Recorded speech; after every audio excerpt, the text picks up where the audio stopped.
Okay. Hello, one and all, and welcome to the 11th Hour, a twisted narrative actual play set in the world of Blades in the Dark. This is our 11th actual play, so if you're just joining us, I'd recommend you go back to the start and watch from there. If not, welcome. I'm joined tonight by our usual cast of rogues.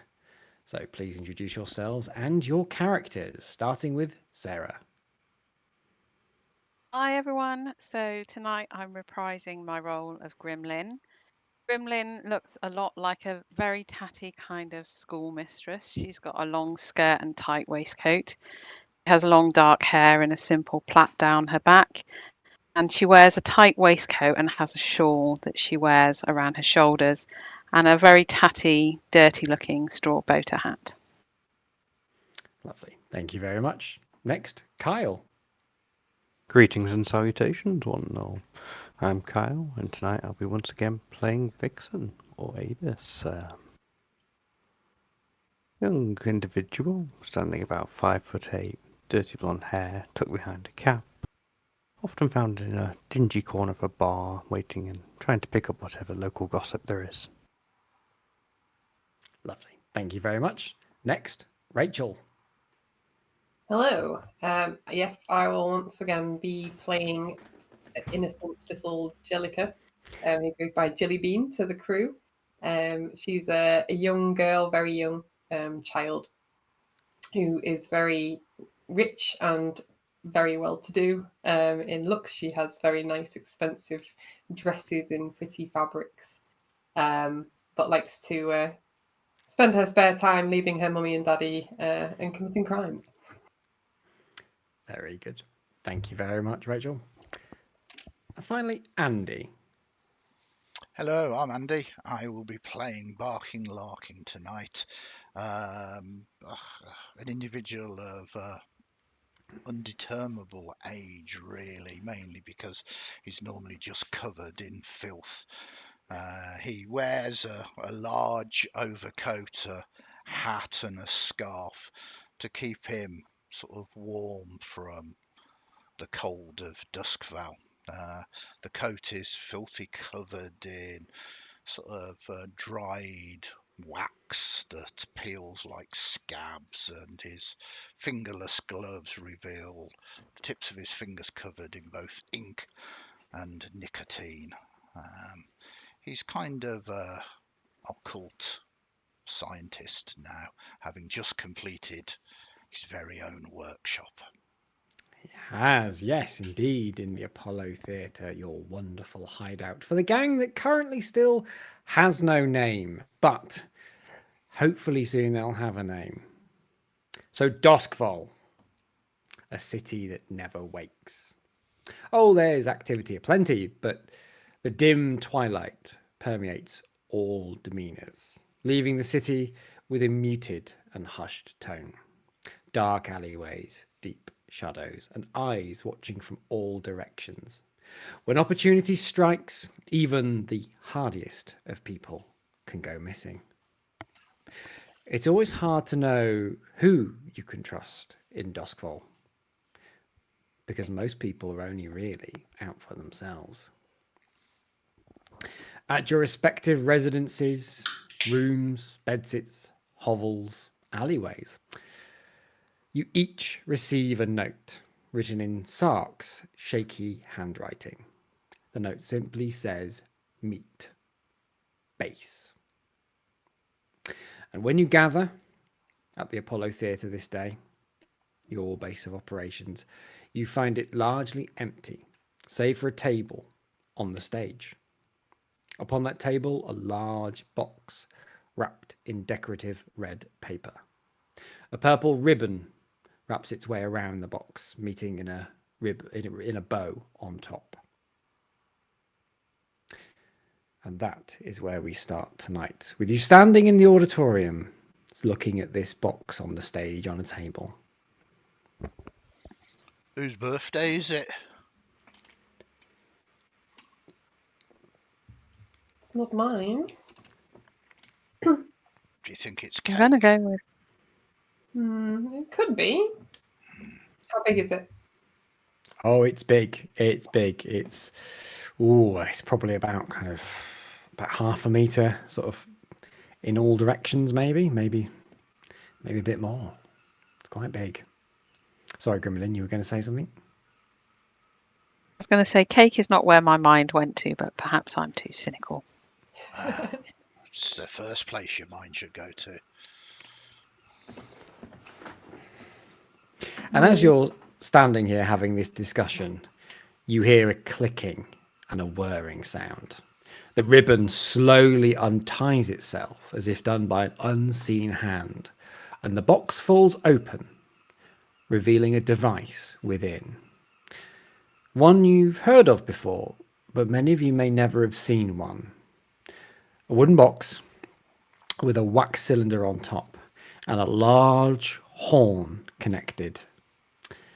It's a wax cylinder device, capable of replicating sounds recorded onto the cylinder. This is very, very high tech. The needle moves of its own accord and onto the cylinder, and you hear a mystery voice speak. Not one you've ever heard before. Ah, well, I suppose you are surprised. Your beloved Sark is missing, and this device is present in your secret sanctum. Never fear. The location of your hideout is known only to myself, yourselves, and my guest here. You next hear Sark's voice. What you doing with me? I ain't speaking into this. What? Get out of my ribs. All right. If you can hear this, don't do whatever it is they want you to do. Yes, quiet now. Hush, hush. Do I have your attention? Good. You may call me the Mouth, and I am of an organization already known to yourselves. I have a job for you, and if you don't do it, you'll find your man Sark will be in a spot of bother, wondering if he can swim. It won't be bother for long, though, as the eels are particularly hungry this time of year. The job involves a simple thing, really. You to convince some influential individuals that they have summoned a demon. There are many secret societies in Duskfall. One such society is the Pillars of the Shadowed Sun. They meet at the estate of one Ludlow Pigeon, a major civil servant in Charter Hall, working for the Ministry of Preservation. Him and his little club meet once a week to summon a demon, to aid them and provide them with the power to take on Duskfall's elite and rule over them all. If you do this thing, I shall return Sark to you unharmed, and you have my word that your location shall be safe only with myself and not my associates. If you do not do this thing, or you take too long, Sark will go for a swim, and your hideout's precious location will be delivered to what remains of the gang of Ulf Ironborn, and to the Spirit Wardens, who will be delighted to know about the spirits in your theatre and the vampire in your cellar. They are meeting tonight at 11. Good luck. And you hear the needle start to scratch at the end of the wax cylinder. I didn't quite get all of that. We should listen to it all again. Move across to the needle and reset. Okay, you move across the needle and you reset it. So you hear the whole speech again, which I'm sure you have in your mind. Game master. But paraphrasing, you need to. They've captured Sark. They want you to go and convince a secret society, much like the one you visited before, in this theatre. You need to convince them that this time they have summoned a demon. And it's the society is the Pillars of the Shadowed Sun, who are run by meet at the estate of one Ludlow Pigeon, a civil servant from Charterhall, one of the upmarket areas of Doskvol. He works for the Ministry of Preservation, who are in charge of all the food, as well as other things. Little club of elites. Real elites this time. Not those weirdos from before, like Jellybean's parents. So, What do you over to think, you. gang? What do you think? I think we need to go speak with Auntie Helen and see what happened. Oh yes. Did she see anything? Do you think she, in whatever state she is right now, should have sensed someone poking around? Well, okay. Okay, so you go down to the cellar where Auntie Helen has made herself very much at home. She's made out the cellar to look like a little sitting room. You can see she's got maps and plans and things going on. But when you enter, she very quickly moves some papers off the table with a strength and a speed of which you wouldn't expect of one of her incredibly advanced age. And she goes, "Oh, hello, Poppets. It's been such a long time since we've spoken. I guess you want to talk to me about what happened up there." Well, yes, Auntie. Although it is, of course, nice to see you settling back into your old place. Very nice sitting room. But yes, Sark seems to have been kidnapped, and they sent a very cheeky message saying that they know all about what's going on here.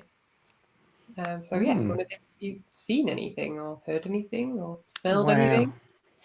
Well, no, I stay down here, Poppet, most of the time. I don't bother going upstairs. It's much safer for me down here. Sark makes sure I get everything I need, but I just stay in my little world. Now that I think about it, I did hear something. I heard a loud thud, and then the sound of something being dragged. I didn't really think too much about it. There's always sounds going on upstairs. Sark does like to move things around quite a lot, Poppet.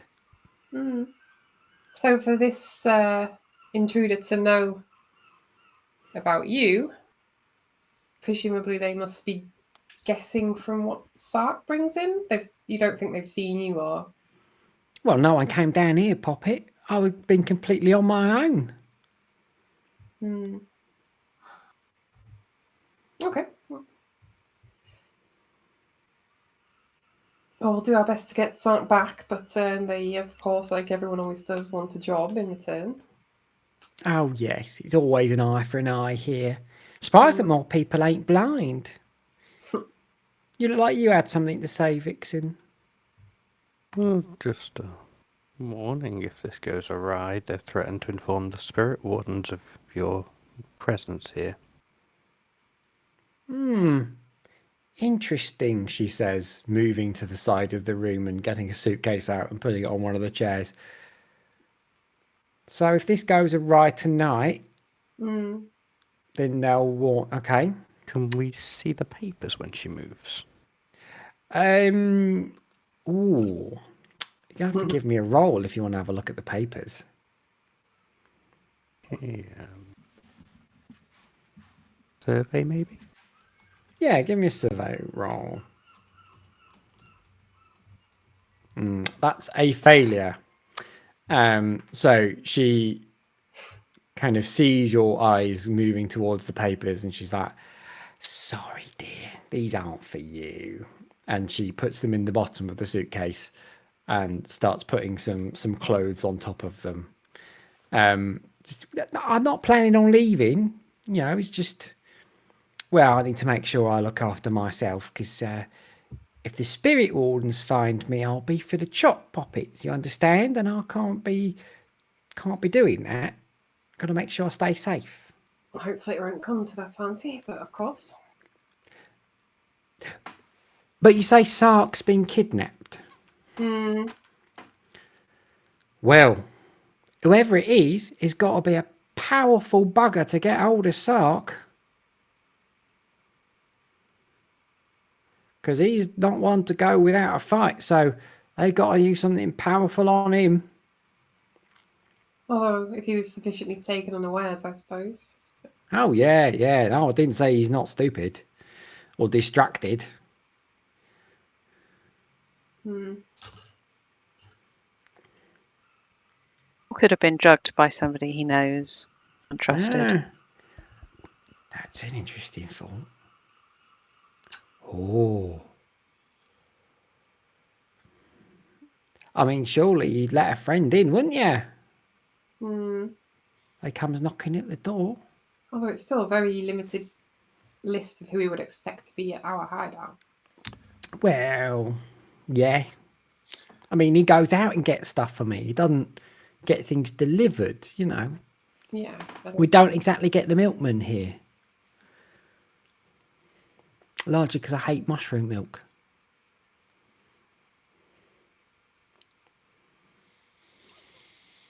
Well, we have a choice to make.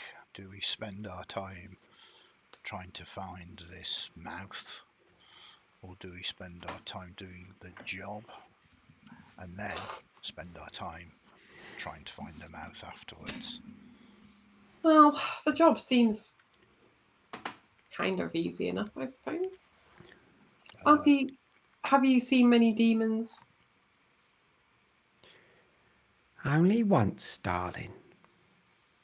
Not that they need to know, because they probably haven't seen any real demons, but we have to kind of make one appear. Well, I would say I've only seen one once because, well, I was in the wrong place at the wrong time. And her eyes immediately dart to Larkin. But the question you got to ask yourselves is, have they ever seen one? Well, no, as I say, I doubt very much, so it's just ideas. I mean, we saw one once. I think they did successfully summon it, didn't they, that time? Oh, they're terrible things. Could be human, could be animal. There could be limbs and eyes and horns pop it. Horns! Oh, no. Oh, It's enough to put you off your breakfast. we do have a theatre. There must be some theatrical things we could put together. Well, I'm sure you'll figure it out, darling. But, my poppets, I've got to get packing because if they go through with it, I've got a lot of things I don't want to be found. You understand? Of course. And she starts continuing to pack. Well, she continues to pack this case. Just lots of seemingly random items from across the room. A teapot, a picture frame, a cuddly toy.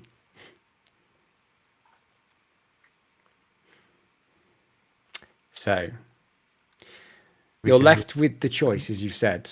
Do you go after the mouth, or do you do the job and then go after the mouth? Vixen, sorry, I cut you off there. When we're back upstairs, I'm with how strong Sark is and interesting the Eclectic Six seem to be. Could either Sark or Auntie Helen have a connection to them?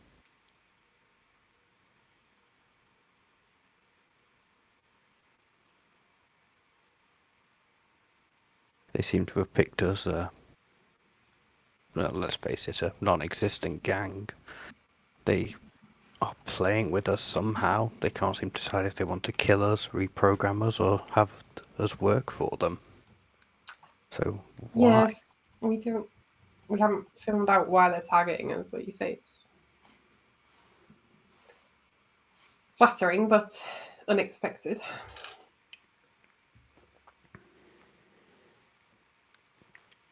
There's also they've never found this place before. Not to say it's impossible, but if someone's on the inside, either Auntie Helen, Could be one of the pieces. So could be an enforcer. We just don't know. But I suppose it's a moot point at this point. We got to decide what we're doing either way. Or it could be one of us. Well, Barkin, I'm sure that while we're all under suspicion, I don't think Mr. Lazarus would tolerate our vices. Don't know what you mean. Well, we don't really have much to go on apart from this job. He's given us a name. Assuming it's real, we could try and find out more about him. But Yeah. Are we going to go for the summoning then? yeah, I think we should have a go. We've got a bit of time. Okay. Okay. So you've been told his name. You've been told that he has a house in Charter Hall, one of the more upmarket areas of Duskfall, and you've been told the gathering is starting at 11 p.m. or happening at about 11 p.m. tonight. It is probably morning time at the moment, so it's not actually that late. You have a day, but as we're playing Blades in the Dark, we keep planning to a minimum. You can gather information, but we want to keep the planning to a minimum. Remember, we're going for either an assault, where you do violence to a target, going for deception, where you lure, trick, or manipulate. You either do stealth, where you have to trespass unseen, occult, where you engage a supernatural power, who's to say you can't summon a real demon. Social, negotiate, bargain, or persuade. Or transport, where you are carrying cargo or people through danger, which this doesn't really sound like. So you have to pick one of those approaches, and with a little bit of detail, but you can gather some information first before you decide to do that one. But we won't do too much on the gathering of information. So it's really over to you if this is your decided course on picking the one you want to go for, and then we can get straight to the action. I mean, I guess the most obvious seems to be deception, in that we dress up like some kind of cult member and we sneak in. Well, we kind can of like. Go ahead, Jellybean. Or we make some other means of getting in there, pretend to be delivery guys, whatever. I was considering perhaps a stealth option of going in before they actually meet up to try and lay something to cast smoke or hallucinogenics or something along those lines. Vixen and I are very much of the same mind. Grimlyn does tend to go for the apothecary approach. Sure, we could get hold of some of that kind of thing. Yeah. Yeah, I mean, yeah, we could, as long as we get in there, like stealth as the means of the inn and getting everything set up that way is fine. I think it would be good to try and find some stuff in the theatre to see if we could make some monster, some effects, some basic model. Well, remember you have your loadouts, and remember you have flashbacks, so we don't want too much planning. Yeah. So, Maybe the positioning or how we use it could be a flashback, I guess. But I think that's what I'd like to have in mind. I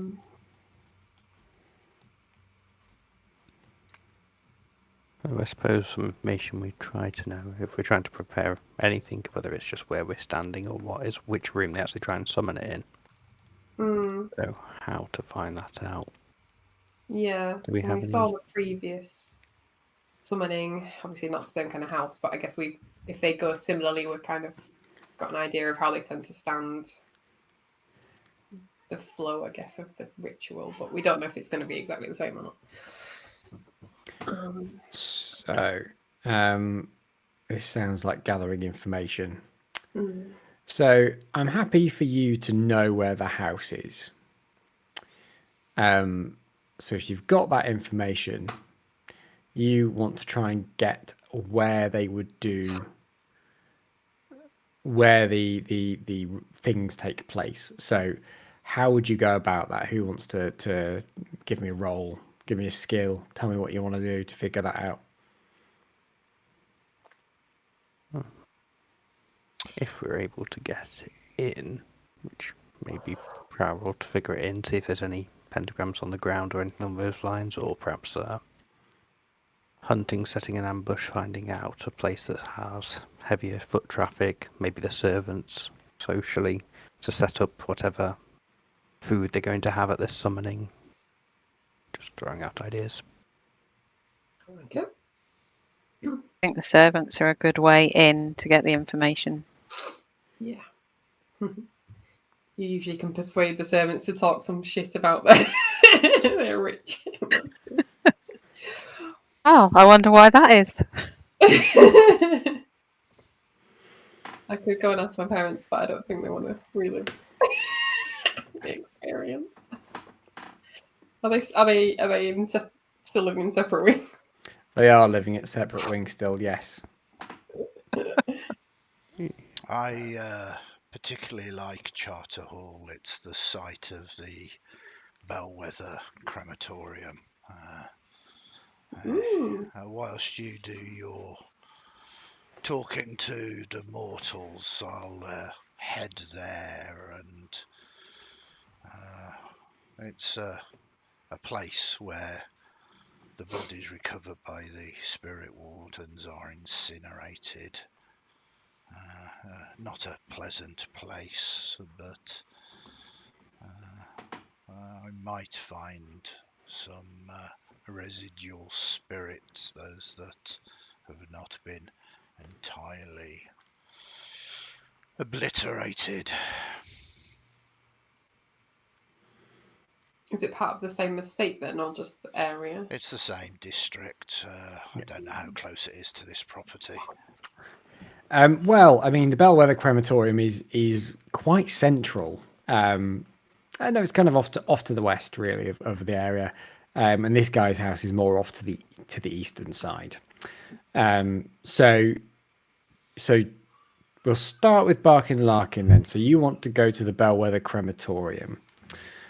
So when you get there, everybody knows that this is a place you normally avoid.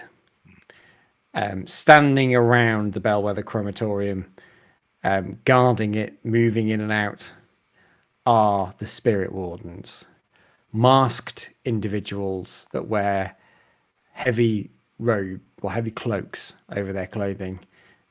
No one has any idea who the spirit wardens actually are. The only one of the spirit wardens that seem to be a public face is Baccaros, who lectures sometimes. But Baccaros could indeed even be multiple people. No one really knows. But as I said, no one knows who they are. People going in and out are all wardens. There are no non-wardens in the building, as far as you're aware.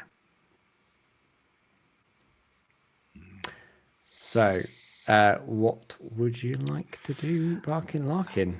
I believe this is where the main rookery for the Deathseeker Crows is held as well. Indeed. Yep. And I feel I've got an affinity with beasts, creatures, and even more so for these crows that seek out the dead and seem to be attuned. And I suppose I'm seeking out a kindred spirit, one that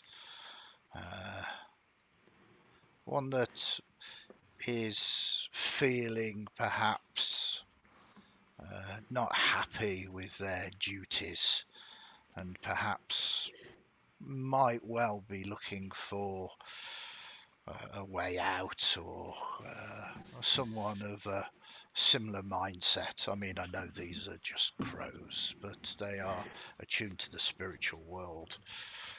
So I'm going to go around, and I'm going to have some scraps in my pocket, and Okay. I suppose looking for a crow that I can perhaps turn to not necessarily help me directly within this, but perhaps in future stuff as well, and that Okay. might have some insight to what's going on here as well. Okay.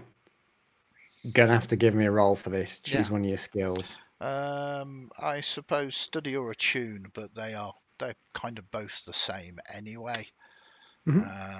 Well, describe what you described what you wanted to do. So yeah, say how do you want study or attune to apply to it? I mean, attune's more of a magical sense, and yeah, I'm sort of lurking around within this area that is, as you say, avoided by most people.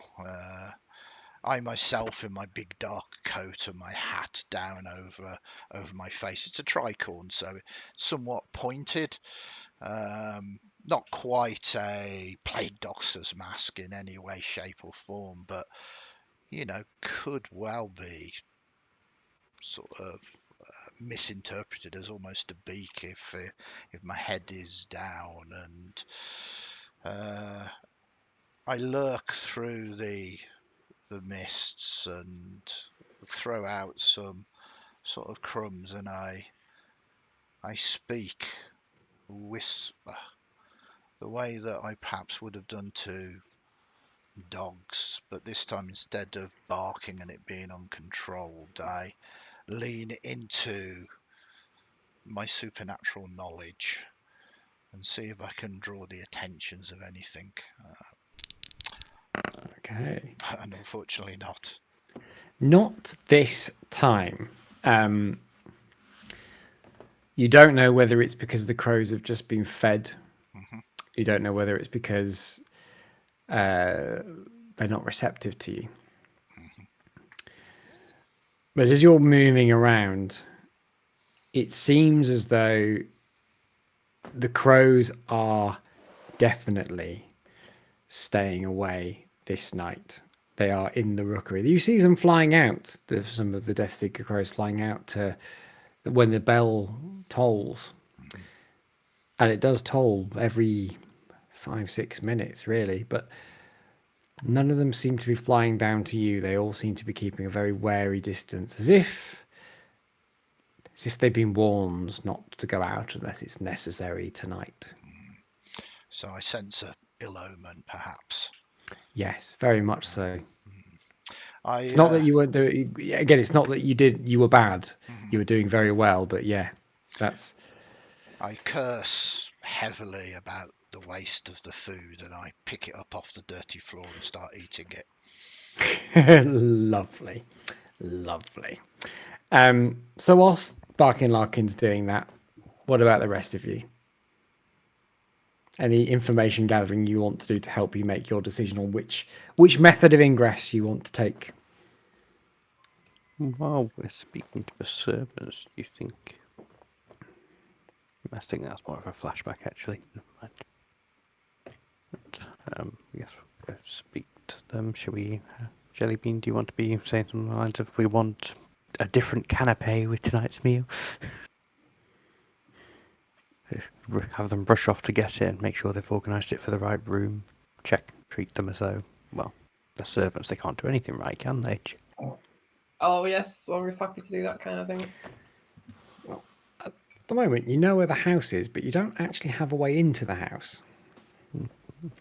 So, I mean, the score can start whenever you want. If you want to start doing things in the house now, well before time, the score can start earlier in the day. And you can be in there doing all the things you want to do. You just need that method of entry into the house. For one of you. Can I survey the area to look for a likely way to get into the house, and maybe use the distraction of Jellybean and Vixen talking to the servants to be able to access that and get the rest of us in? Leave it open for them. In an ideal world.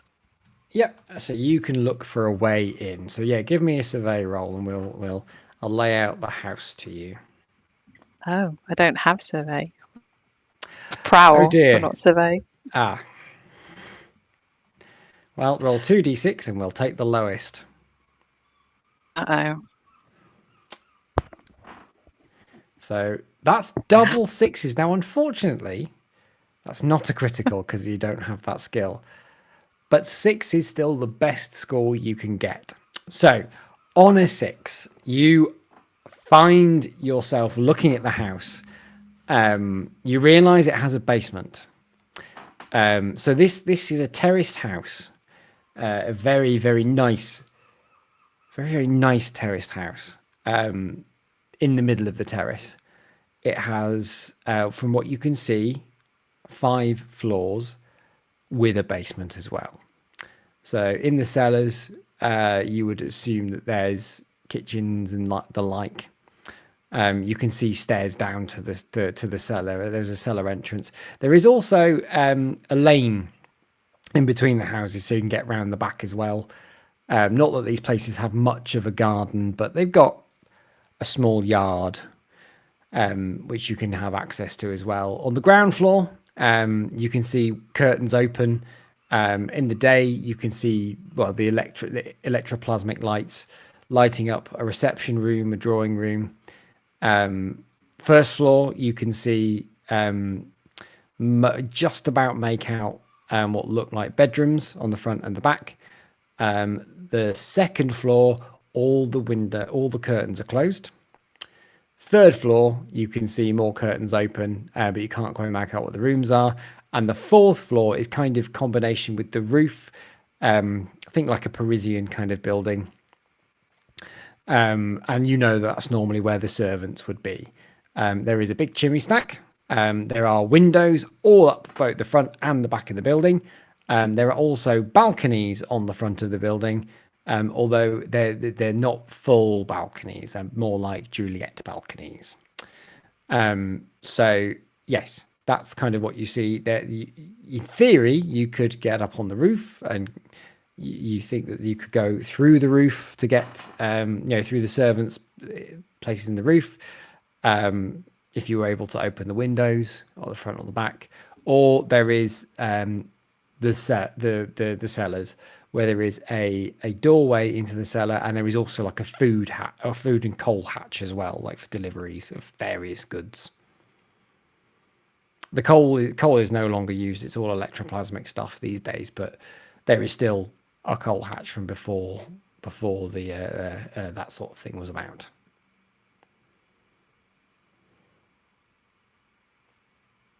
What I want to do is try and make sure that we kind of leave something so it looks like it's closed, but it's not actually. I'd probably take the coal hatch because I don't really want to climb. Everyone to have to climb up on the roof because I think that's a more perilous circumstance. Cool. Yeah. So it sounds like we're getting very close to actually starting the score here, with you getting entrance. So I'd like you to decide, because we'll keep that's going to happen, but it's probably going to be part of the score. So how do you want to get into this place, this building? Do you want it to start at the building? Do you want it to start with the servants? How do you want to go about this? We need to get straight to the action, with you being inside, I would imagine.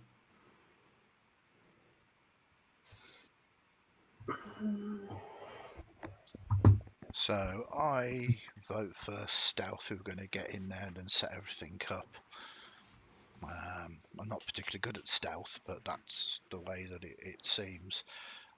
The other alternative, realistically, I think, is the deception one that Jellybean mentioned.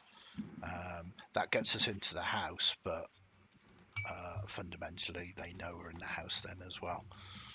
Yeah. I'm easy for either, but I think those are the two best choices. I myself do not feel comfortable about summoning a demon. Just putting that out there. Maybe something else that we could get to pretend to be a demon. That's why the deception, but it's what our initial thing is do we stealth in and then create the deception, or do we deceive ourselves in And then, I mean, once we're in now, even if we don't summon a demon, is there any, like, could you have a spirit that could do demony things? it's very dangerous. You love it. Things, Yeah, I have an addiction to it that I can't control. Even I know that's a bad thing because it's an addiction. I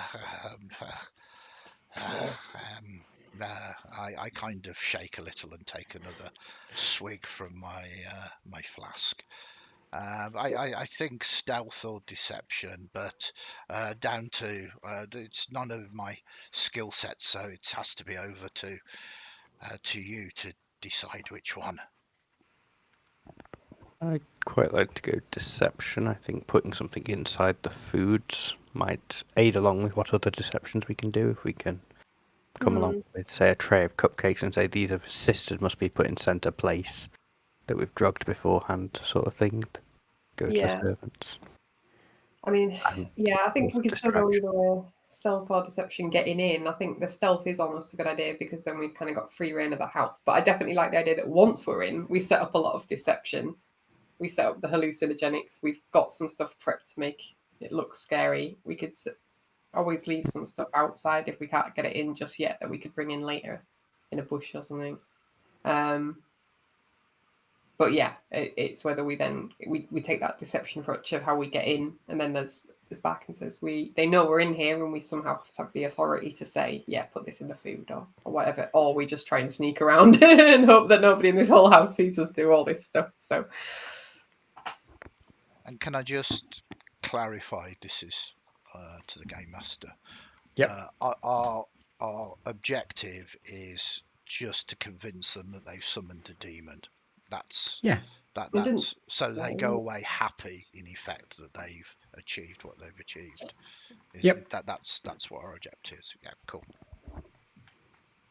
Or traumatized. Because they believe if they have a demon, they can, as was said to you, they meet once a week to summon a demon to aid them and provide them with the power. They want to summon a demon to aid them to provide the power to take on DOS roles, elite, and rule over all.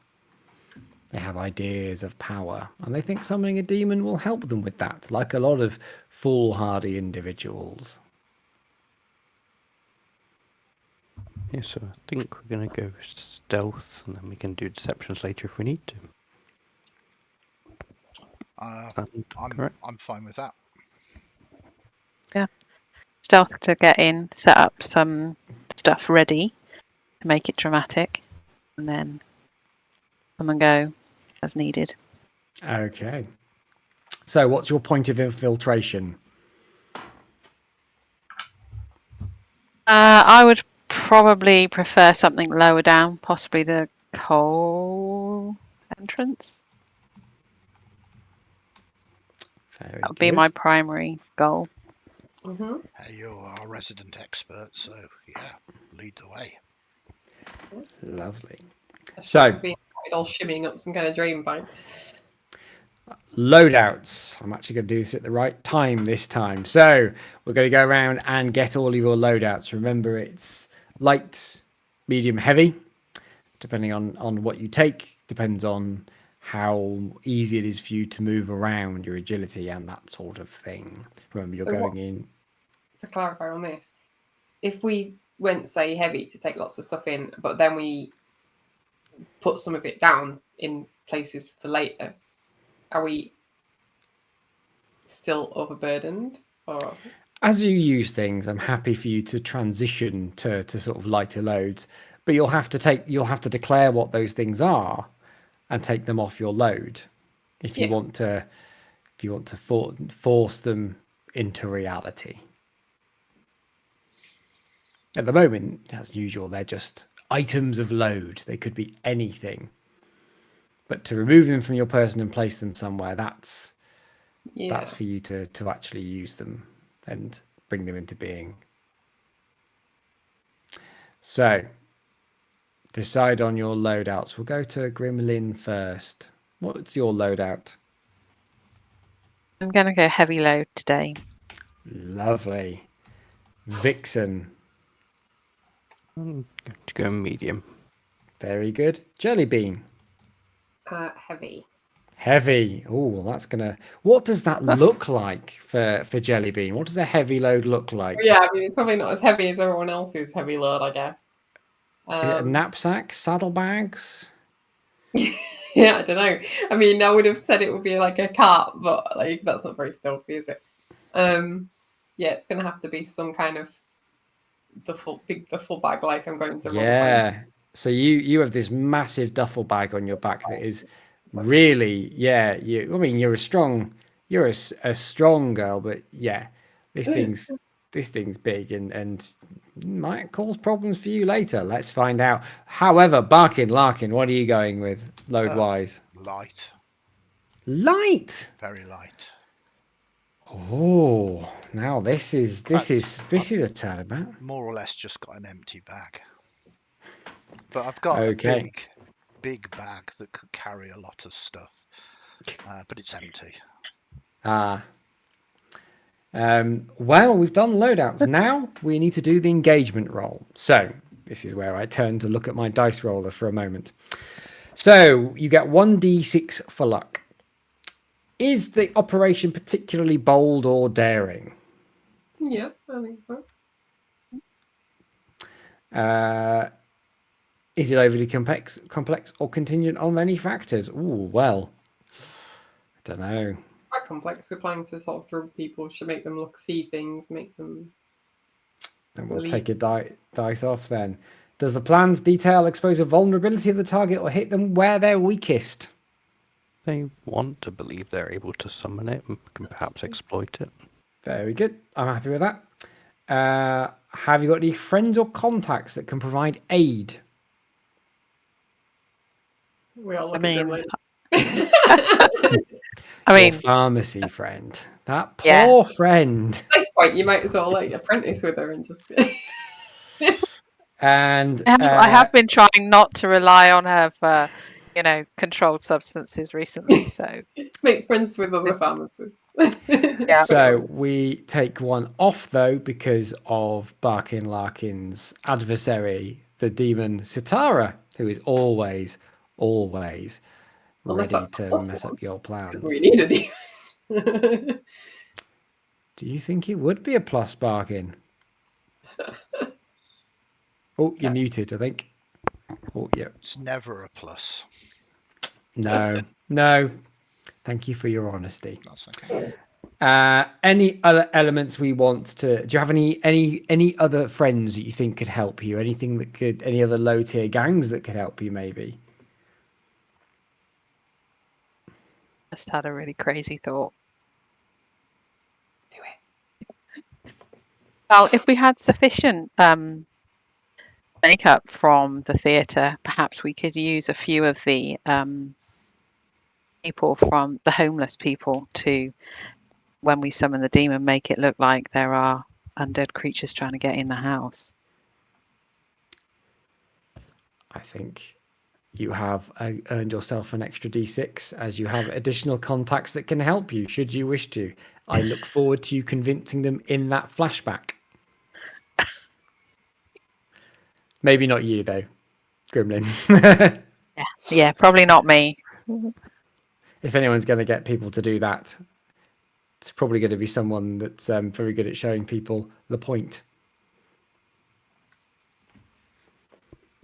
Oh, so I rolled a 6, a 2, and a 2. A 6 is as good as it gets, which means you find yourselves descending upon the coal entrance. It's dark. It's always dark in Doscol. The horrible twilight of the sun you never see cannot make its way through the clouds to provide anything other than this eerie light that consumes every surface it touches with bleakness.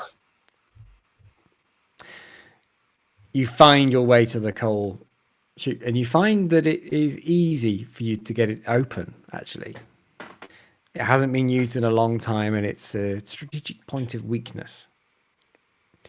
Quietly opening it, you find yourselves going down the ladder and into the old coal cellar, which nowadays is being used for a combination of food and beer storage. There's a lot of mushroom products here because that's largely what people eat in Doskvol. There is some normal food as well, but you know this is the expensive stuff. Same with the beer. The beer is largely mushroom fermented. It's got a unique taste to it.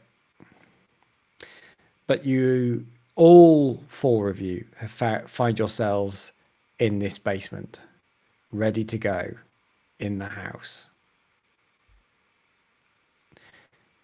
What's your next move? I think you all can tell that I'm quite nervous at the moment, probably more nervous than you've seen me before.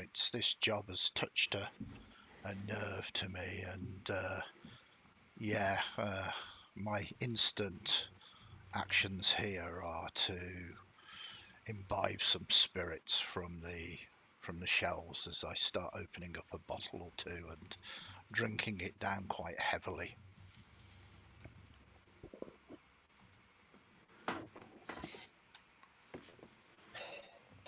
Get your mind in the game, Barkin. That's exactly the point. If you have your mind, that's when they get you. You have to loosen your mind, make it mercurial so that they can't get their grasp upon it. I open another one. Well, very well. Hopefully we won't come across real spirits, but you're the expert. Can I check if the door is locked to get out of this, Ella? It currently is locked, yes. Unlock it, please. What skill would you like to use to do that? I would like to use my tinker, please. Very good. So roll your tinker.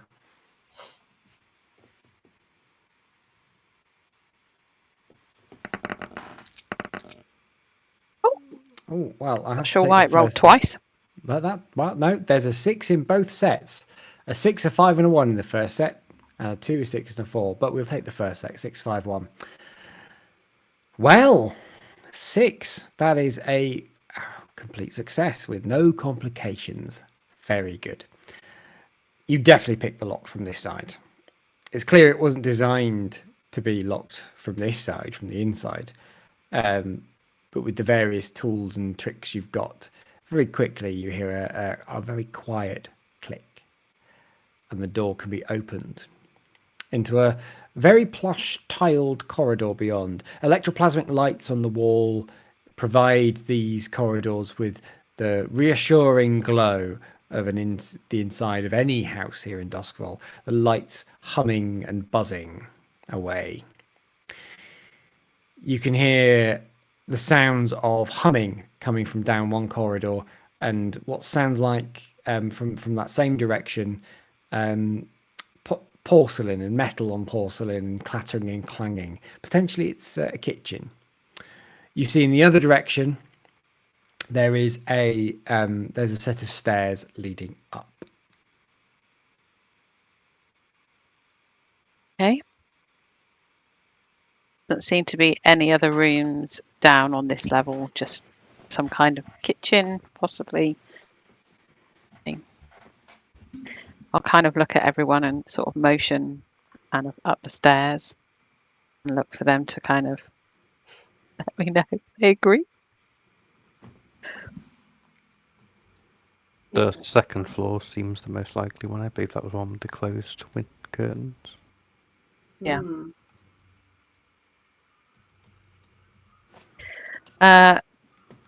Unless Vixen wants to take the lead, then I will start heading up the stairs. Nope. Probably be behind with my massive bag.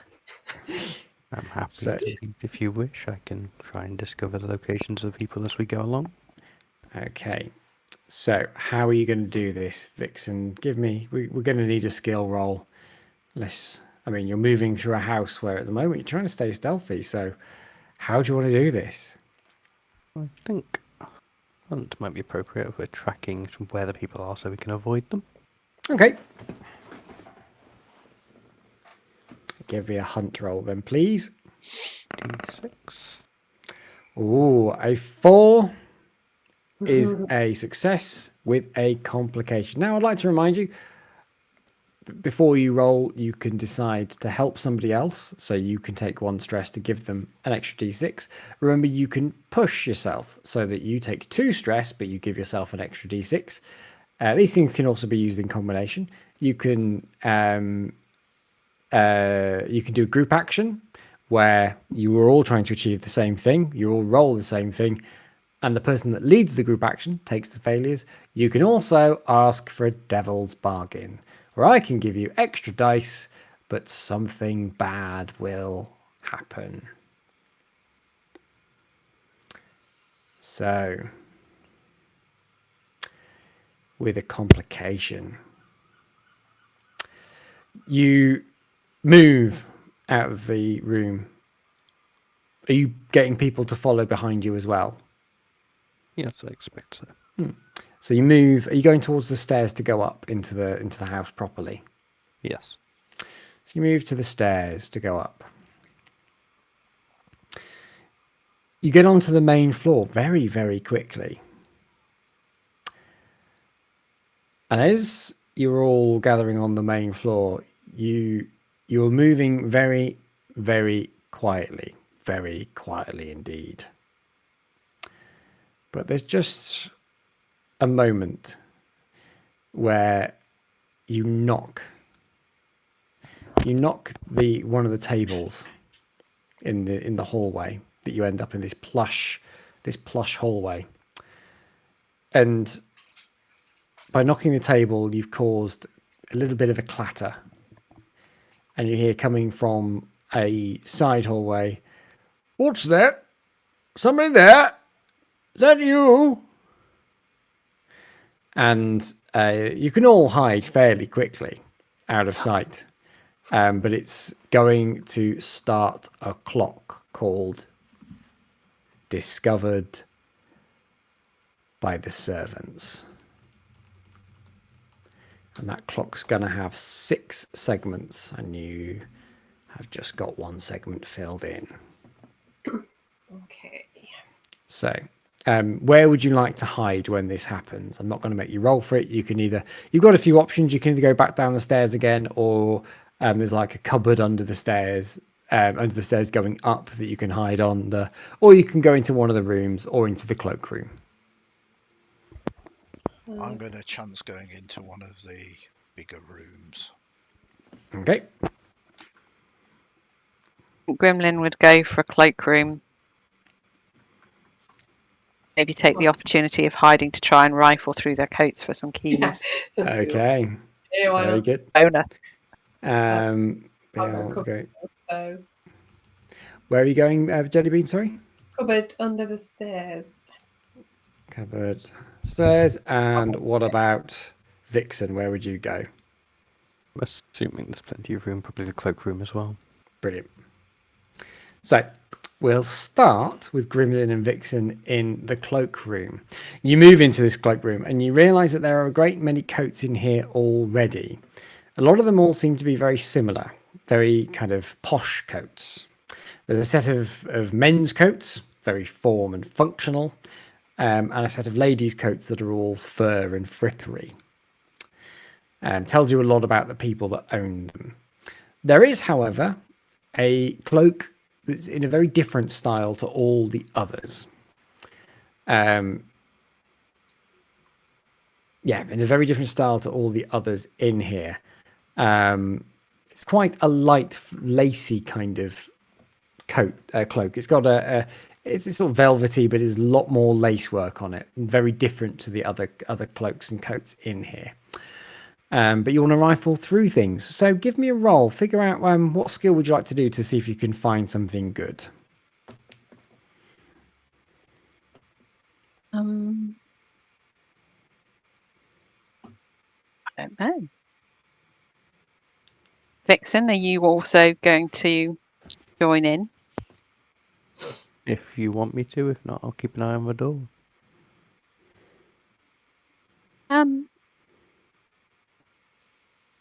let's both have a rifle. Come Okay. on. They're rich people. You're going to lead a group action. Oh God. So that's the two of you rolling, but you will take, if either of you fail, you'll take a stress for each failure. Not each individual failure, but yeah. So what roll do you want to make though? You have to decide what skill you want to use for both of you.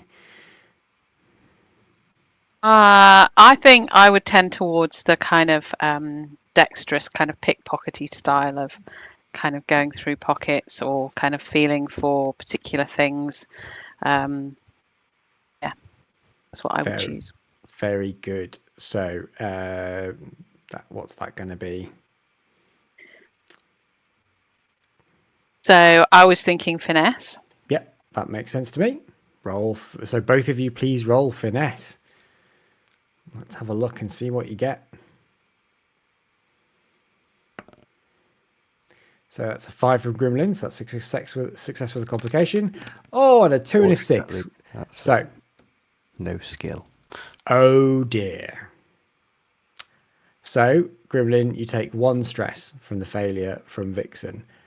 But we take the highest result from the lot, which is Grimlyn success with a complication. So as you're standing rifling through these coats, you hear the sound of footsteps going to the front door. You hear the front door open, and you hear, "Oh, good evening, Master Pigeon. So glad to see you home early. Wasn't expecting you home at this time. Was your journey home from the ministry satisfactory?" Yes, it was very satisfactory. Yeah, very good. Here's my coat. I'm off for a drink. And the door to the cloakroom opens.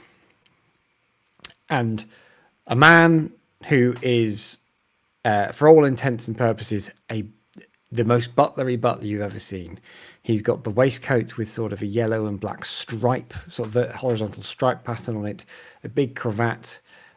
He's a little bit portly, quite tall, full of his own self-importance. He looks around the cloakroom and sees absolutely nothing, as the two of you have managed to get out of the way just in time.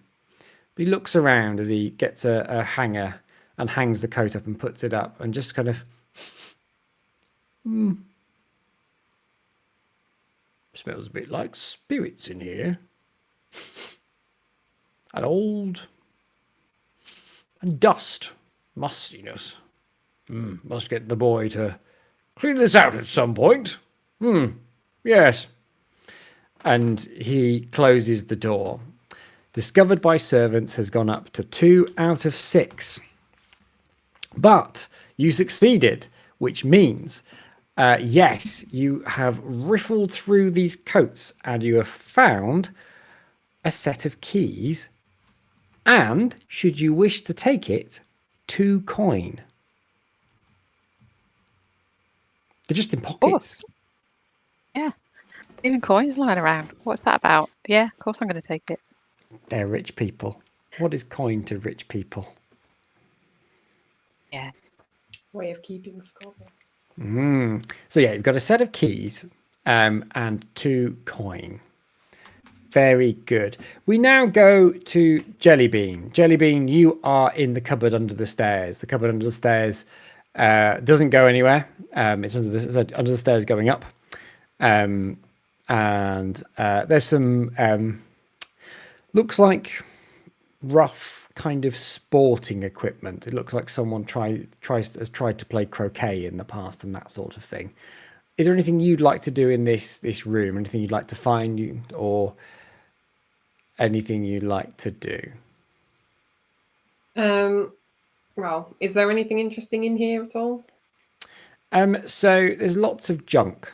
You can either mark, so old sporting stuff, so like croquet balls and that. So you can either mark it off in your head for later, And when you want to do a flashback, you can come back to this room to have picked something up. Yeah.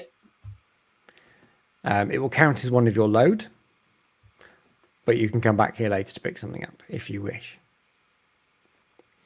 Okay. You do also get a good view of the butler as he walks past. I said you see him standard butler. Yeah.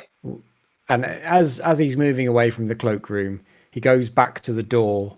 Instead of going back, upstairs, he goes to the door leading downstairs towards the kitchens and he says, "Oh, everything's a bit weird today. Must go speak to cook and make sure that they're preparing everything for later." And you see this butler go to the stairs and go down towards the kitchens. Okay. Cool. Yeah, I mean, I could stash something here, but I think it'll be better to have it in the actual place where stuff's going to be happening. So I will carry on from here. Very good. Okay.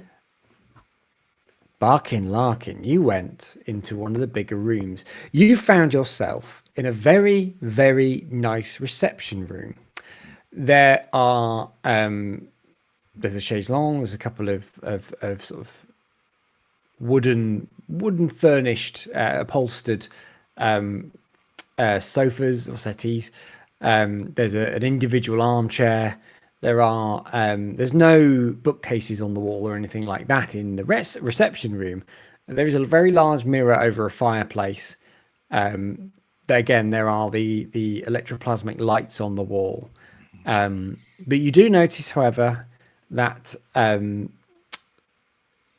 tea has been laid out for 2 people in this room.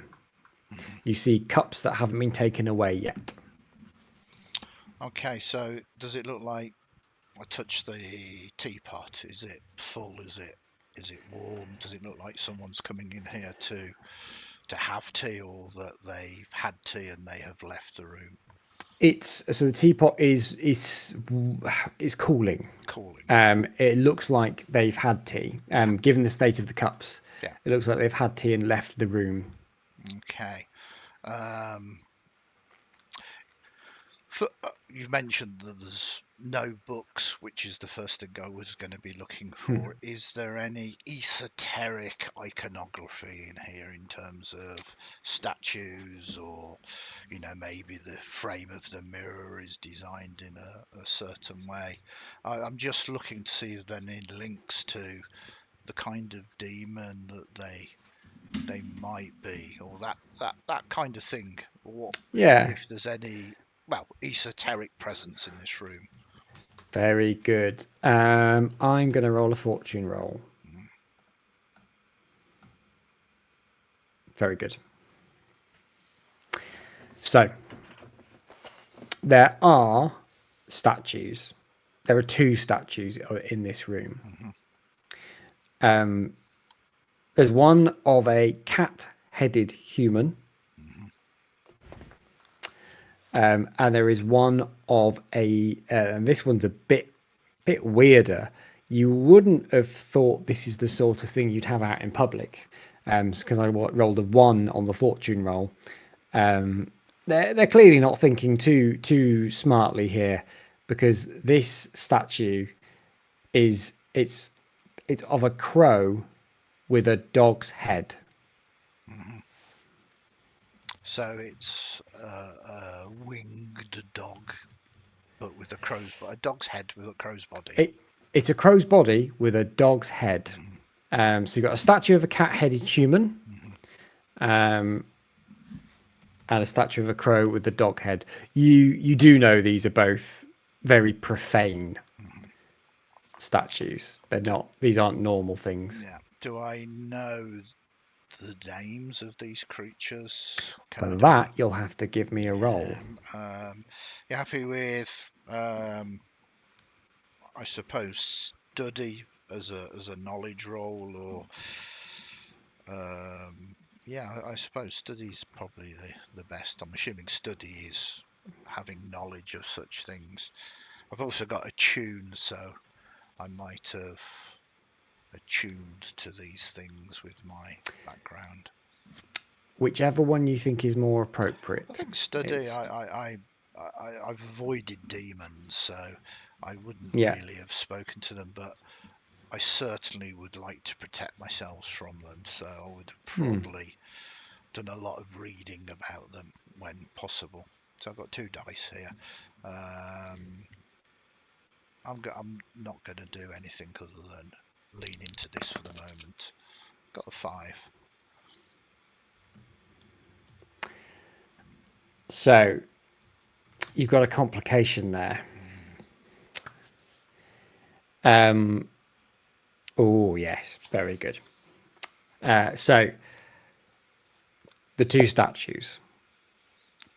The statues are of the statue of the cat-headed human is the statue of Undaxis the Giver. Undaxis, Undaxis, Undaxis the Giver. The statue of the crow with the dog head is Raxodel the Taker. Raxodel, Raxodel the Taker. Undaxis the Giver and Raxodel the Taker. The complication is that both of these demons, are allied to Setara. Yeah. Very nice. Are they a known pair? Do they work in union? Is this like? Yes. Yeah. Yes, they are 2 sides of the same coin. Many would say. What's given? What's taken away? Well, that depends on the individual that's foolish enough to believe that they could summon them. Interesting. I'll make a mental note of that, and I perhaps, especially as no one else is around, take another drink and then make a gesture, warding off influences from such things. Very good. And then if I can't see anything else, I'll head back to the door and just keep an ear to the door. Brilliant. Yep. So you head back towards the door, to the hallway. You can all get back together if you wish. Do you wish to get back together, or are you gonna? You all have separate plans you want to follow through with? I'm at a loss without you, so I'm happy to stay in this room if you want to go on. I'm not particularly useful to you. Oh. Well, I'll be looking to get back with the others and keep dragging my stuff up to where we think things are going to go down. But I will pass on. I heard the butler was going to go talk to the cook, and presumably the kitchens are in the usual place for these kind of houses, back wing at the ground floor. There is obviously some kind of food being prepared that presumably they might bring up later. If we do get back together, then I will certainly pass on the information about those 2 demonic effigies. You think that's what they're trying to summon then? Have no idea, but it seems that, well, they're part of the furnishings, as it were. Well, they know enough at least to know that these are real entities. That's interesting. Let's see what we find. So you are all back together in having a quiet conversation in the hallway. You can hear footsteps from above you. It sounds like the master of the house has gone upstairs. The butler, has gone downstairs. You don't know if anyone else is on this floor. There is one other door on this floor, and there's stairs going up, and obviously the stairs going down to the kitchens and the storeroom you were just in. What would you like to do, folks?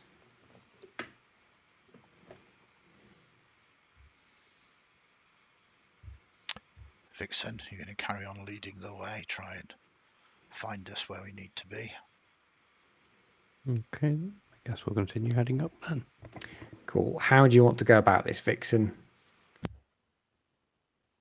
Suppose it will be same again, trying to just anticipate where people are going to be to avoid them. Very good. Very good. Give me another. Give us hunt that I used before, so you can use hunt again if you wish, or something else should you wish to. appropriate to begin with. Oh, 6 and a 1. Fantastic. So this time, Vixen, you are on point. You know exactly what you're doing. You move up the stairs to the first floor. You actually hear that there is, it sounds like somebody is on this floor, but it sounds like they're in their room or in a room at the moment. You can hear light singing coming from one of the rooms. But you can also hear the sound of heavier footsteps coming from the landing several floors up. 2 floors up from where you are now, so on the 3rd floor. You are currently on the 1st floor. You were aware that the floor with all the curtains closed was again the next floor up again. So you can either stay on this floor with what Grimlyn knew to be bedrooms, or you can take everyone up to the next floor up again. Does anyone want to explore around? If we're going to be doing anything that sort of seeps up into the summoning room potentially, then these would be the room to try and set something up in. So we might need to go up first to figure out which room that actually is. Yeah, I think find the room first, and then we can stage it. Okay, guess up again. Very good. So I'm not going to make you roll because you rolled a 6. So you basically continue up to the next floor up. You can hear from the next floor up, "Look, where's my robes?" "Oh, I don't know where your robes are. We're all going to be wearing our normal clothes tonight. Ludlow." "Vivietta, it is important I look the part." "You don't need to look the part. You already look very, very dashing, darling." "Still wish I had my bloody robes." That's coming from the floor above. That's coming from the 3rd floor. So you end up on the 3rd floor. There is, on this landing, there is only one door. A set of double doors leading into a very large room, but the doors are closed. So what would you like to do? So is this the 2nd floor where the curtains are closed? This is the 2nd floor where all the curtains were closed. Can I see whether there's a locking mechanism that is locking the 2 doors together just by looking at it? There is indeed. Is it locked? Of course it's locked. Looks like a small key would be used to open this lock into this room. Okay, I will take a look at my keys that I robbed Indeed. and see whether any of those keys fit the lock. Very good. Only takes a moment or so to go through the keys and find the right one. You unlock the door, I presume? Yes. And you head in to a very large room. Very different to all the other rooms you've seen so far. The previous rooms you've seen have all been very posh. They've had gold, gold paint on all of the woodwork. Lots of curly, leafy looks to the woodwork as well. Intricate details. There's been lots of light colours. Lots of wood floors. Carpets in the main rooms. Very plush. When you enter this room, floorboards stained with goodness knows what. The curtains are drawn, but they are thick, heavy, reinforced curtains from this side that look like they would not be easily openable without a good feat of strength. The room is probably about 10 to 15 feet high, the curtains going from floor to ceiling. Very high ceilinged rooms in these townhouses. On the floor, a profane circle drawn in what you hope to be chalk. Candles in candelabras everywhere, full length ones. No mirrors in this room. No adornment on the walls. The walls have been what look like they've been painted a dark colour, again with strange eldritch sigils drawn upon them. It looks like there's a lectern here where someone would put a book facing the strange magical circle on the ground. Okay.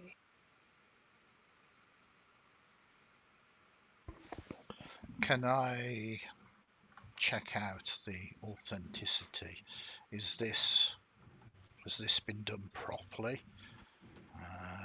One assumes it's a circle of summoning or a sort of binding that they would call forth the demon to, but is it people playing around who do not have the real knowledge, or has it been done by a true professional? Okay. Give me a roll. What skill would you like to use? Gain study, I think that's my go-to for occult knowledge. I'll help out with it. Very good. So you're going to give him an extra d6 Mhm. and take a stress. Lovely. Thank you very much. And Vixen, I'm very much interested to know how you help me out with this, because you're showing me that you have interest in such things. I've been looking into it since gaining a follower. Oh yes, of course. Interesting. In your head at the moment, Vixen, you're just hearing run.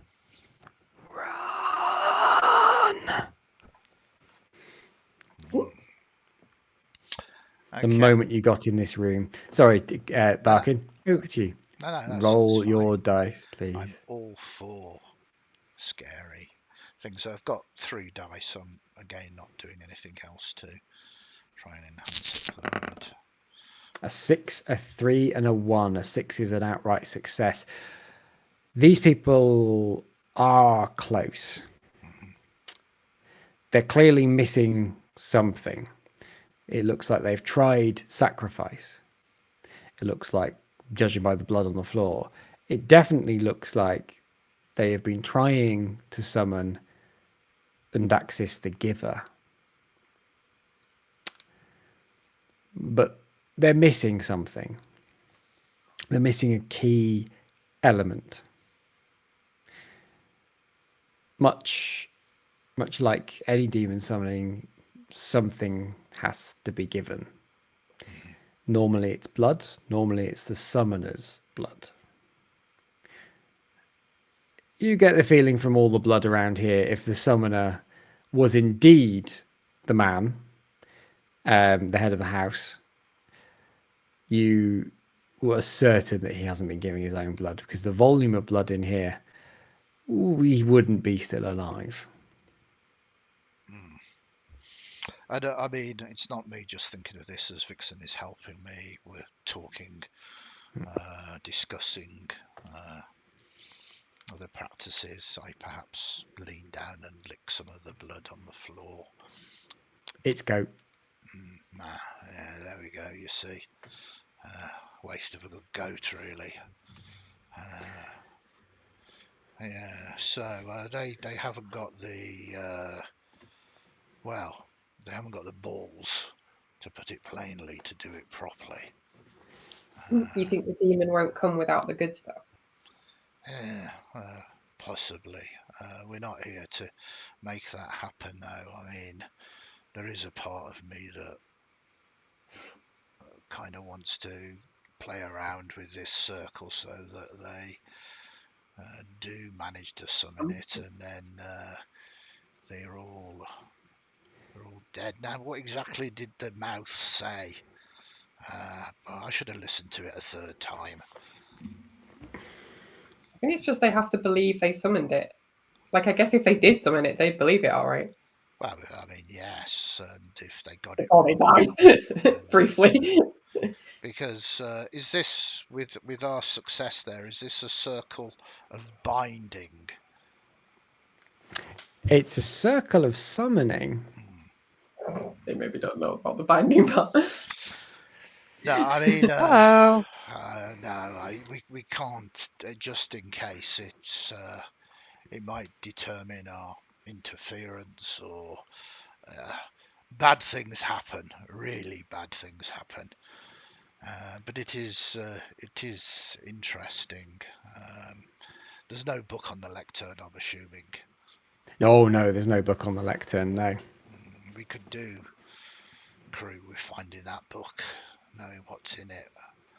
But my guess is that they've tried and tried and tried and failed because the person leading the ritual hasn't offered their blood as sacrifice at the moment. But they are close. Would you say so, Vixen? Too close to be comfortable with. If Are you one thinking thing of about helping that, them out? I don't know if I want to be around if a demon comes through. No. It is an appealing thought to think that they would suffer like I'm suffering, but I would not wish that on my very worst enemy, which ironically is a demon. if we're to make this look correct, we need to be very careful. One scratch and things could go very wrong. Well, if we could get the book, I could doctor it so that they think they're doing it, but they wouldn't, and then one of you could dress up as a cat lady or a dog crow, or rather a crow dog. I will not filthen my mouth with their names.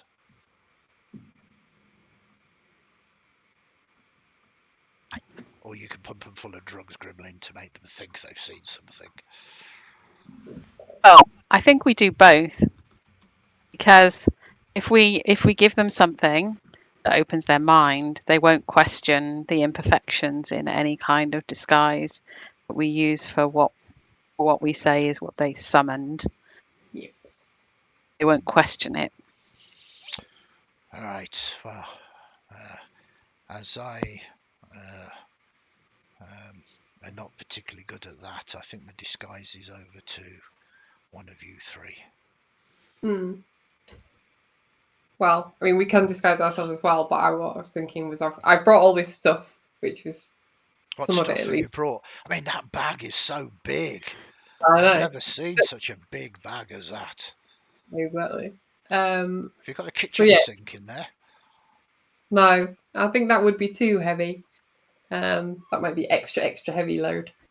But I've definitely brought the things from the theatre that I could find that I thought might be able to be put together. So what I was thinking was I could get that statue from downstairs and dress that up a bit more bigger. But certainly we could use any of that to try and disguise ourselves as well in that. But I don't know whether that would be like a flashback thing, like I just save it until it's time, or I mean I've got it as load, so it can be prepped now, I guess, as well. We must get this book. Okay. I do.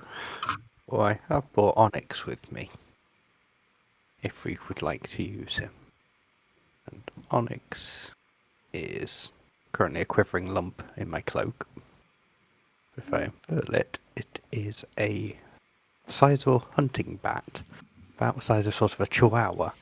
If we can potentially do some sort of makeup on it Yeah, let's put with some hallucinogens. on Onyx, so I he's got summoned the like, wrong one, but maybe some more featheriness and a beak or something. And then if we use the recording device, make appropriate sounds, that would also be interesting, wouldn't it? Hidden behind one of the curtains. have we seen one of them?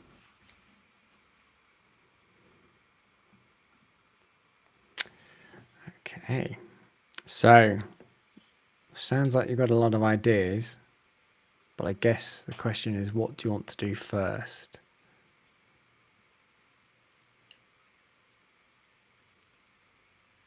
Grimlyn wants to spend some time trying to rig up some things in this room to kind of go off and create smoke and start to make airborne hallucinogens.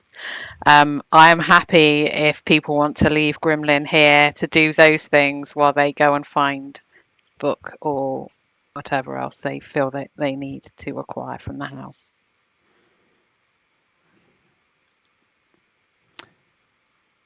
What say you people? Happy Will to you go with leave Barkin Grimlyn to alone? find Sorry, the Vixen? book. I'm happy to go with Barkin to find the book. I don't know. Jellybean want to work on makeup with Grimlyn, and that way we're not too split up. Yeah, I think Jellybean should stay here and see what we can do with the room and each other. And Okay, so Barkin, Larkin, and Vixen go off to find the book. Grimlyn and Jellybean stay in this room. So we will start with Grimlyn. As you said, you wish to rig something up in the curtains to cause... Well, first you need the pharmaceuticals. So... this is... How are you going to get hold of them? So I'm going to have spoken to Stasia, my apothecary friend. I feel like we bonded and I kind of helped her out of a hole so that we're on a good footing now currently. And I'm going to say to her that I really need her help and explain that we need something that we can, hallucinogens into the air and see what she can suggest. And see if it's something she can cook up from relatively innocuous ingredients or whether this is something that is going to potentially get her into trouble, and see where we go from there. So she says that of course I can help you. You've been very good to me recently, but I'm going to need some help. You're going to need to help me mix it up. So, yes, basically, if you could do exactly what this says, and she gets a book off the shelf and opens it on a page after flicking through it and says, do what that says, and I'll go get some of the other ingredients. So basically, you've got a recipe to follow. So in this flashback, you're going to take 1 stress, but I'd like you to make a roll to see how good you are at producing these drugs. So you pick one of your skills. What would you use to follow essentially a recipe? I'm all about the physical. That's my trouble. Tinkering doesn't feel quite right because that's more about mechanisms and things. Okay. I don't know. Maybe finesse because that's about sort of dexterousness, and if it's about the actual mixing, then I guess it's that. I mean, if you want to use finesse makes sense. Yeah, I think so. But I also want. Can I push myself on top of You can taking the stress? Yeah. So you're going to take effectively take 3 stress for this flashback. Okay. So you get an extra d6. Okay. Winner. Yeah. That's doubled my number of dice. Oh, lovely. A 6 and a 2. You're getting all the 6s tonight. This is great. So with a 6. Thank goodness for that. Yeah, your pharmacist friend comes back and sees what you've done and goes, "Oh, very good." And they add in their bits. You notice that actually all the active components were the ones they had. But by the time you get to that bit, you realize you've just been grinding up some very simple herbs and things to pad it out. But what you end up with is a bottle of liquid that is essentially, it could be used as an airborne hallucinogen. If you could have some way to distribute it throughout the room, which is something you can use your tinkering to put together. So we go back to the present. You've got this bottle of it's not a thick liquid. It's quite a light liquid because it's designed to be sprayed. So with this liquid, with this bottle, which is about it's the size of a milk bottle. You can rig something together. So again, this is I'm going to need another roll for this one. So Jellybean could help you if you want to give. Jellybean can take a stress to help you, or you could take a devil's bargain, or you could do both. I can help you if you need. All help is because this is a major kind of Yeah. part of my plan. So I'm happy to do a help. Unless you want that devil's bargain. Well, you can have both. You can get an extra D6 from Jellybean, and you can ask for a devil's bargain as well.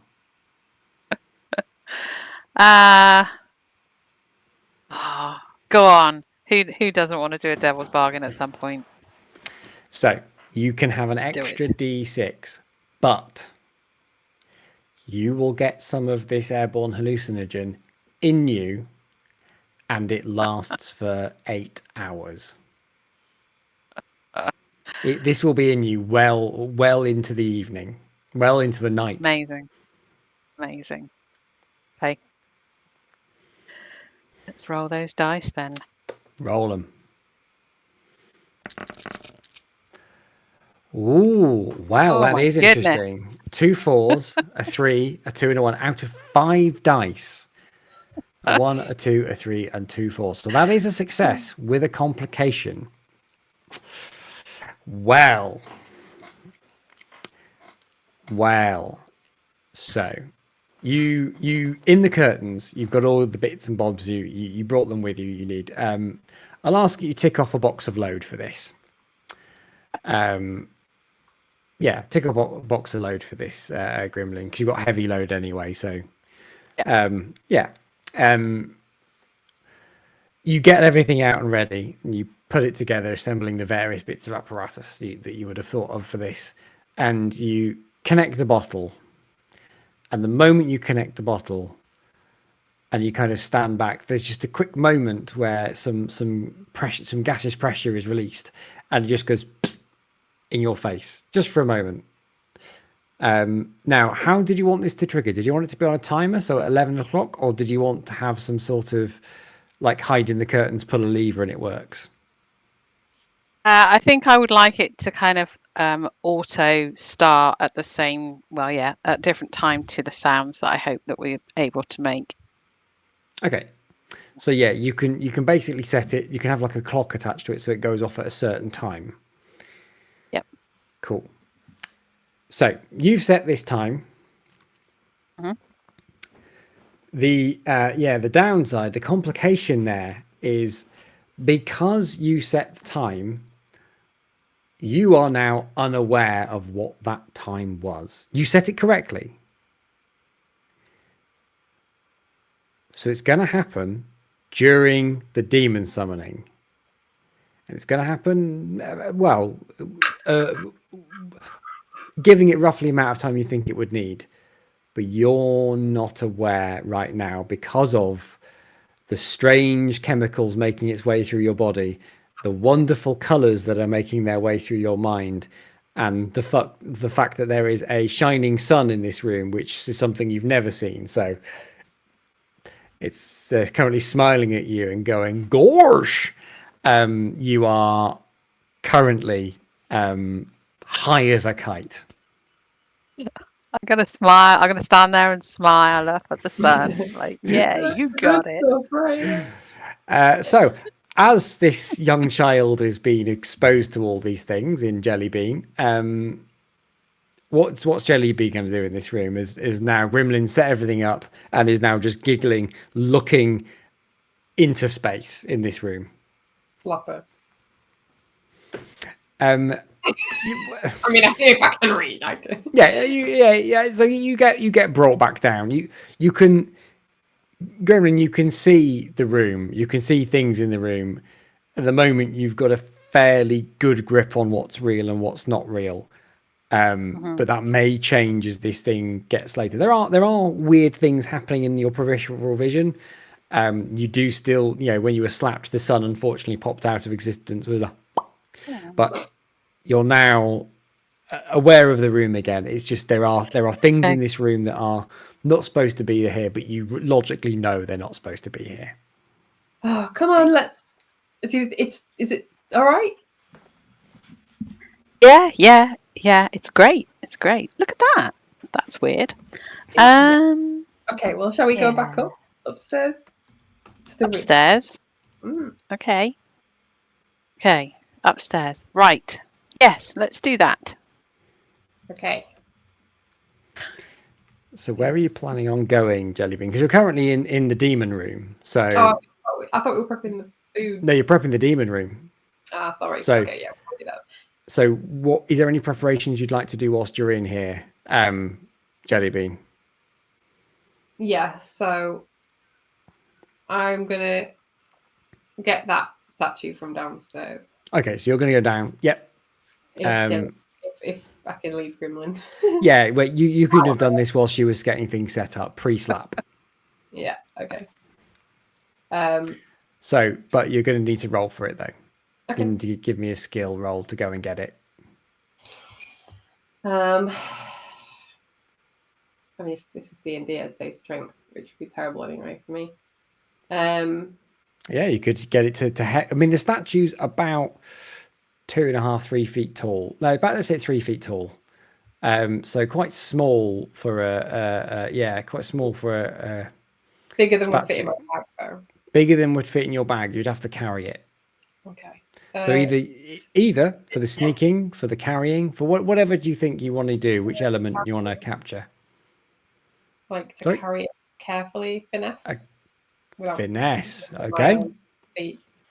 Roll your finesse then, please, to make sure you maneuver this statue correctly and you make sure you can pivot it correctly so that it doesn't get stuck. Oh shit. Maybe not.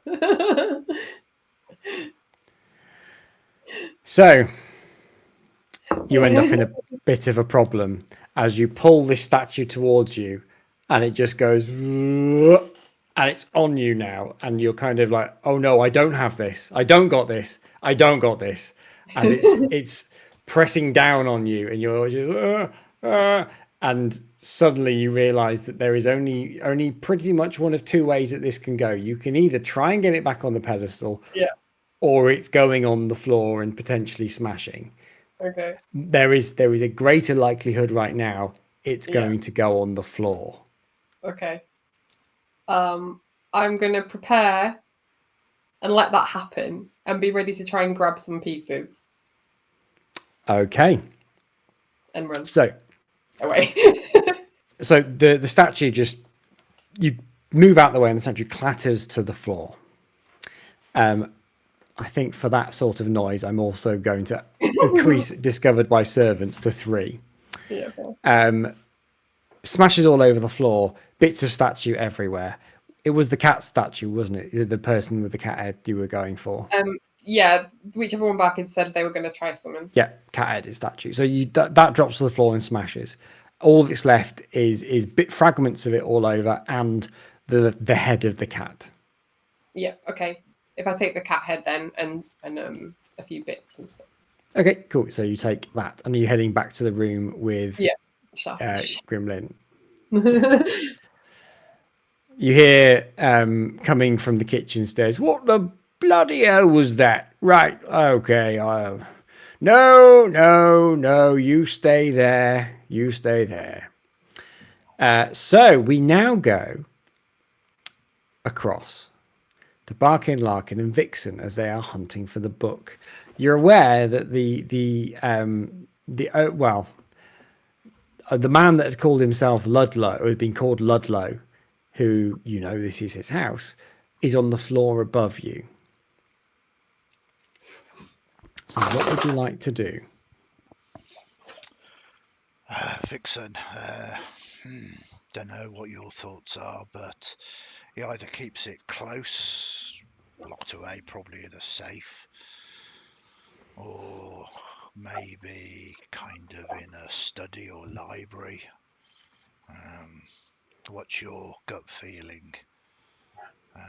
mean, at the moment, if he keeps it close, it'll be in the room that he's in. Perhaps we should go and check out the other room. With the first floor seeming to be bedrooms, this floor, it's probably on the top floor, but you say they're up there at the moment. Don't really want to try and run them by, so let's see what we can find elsewhere. Maybe there is a study or something. Yeah, I don't know. I just got a real bad feeling about all of this. The spirit in my head's telling me to run. Yeah. Never heard that one before. Lots of Okay. murders, kills. Never run. All right, are you gonna do your thing then? Okay, so shall we head back down to the ground floor and explore that empty room, or try and pick some of the bedrooms? What's your gut feeling? Let's try the bedrooms first. We can make our way down if necessary. Look for the master one then, hey? Yep. So, which way are you going to go to try and find the master bedroom? Up floor above or the next one down? Down for now. Okay, so you go to the floor below.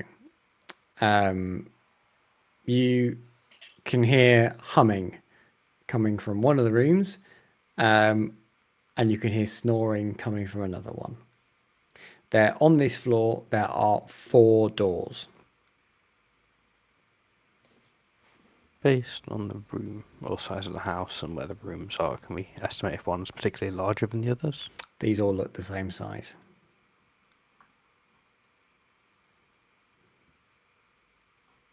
Into an empty one to begin with. Good point. You move into one of the empty rooms. You can see it has been prepared for somebody. There are fresh towels on the bed. There is a wash basin with a jug of water. There is a wardrobe. And there's a little card that simply says on it,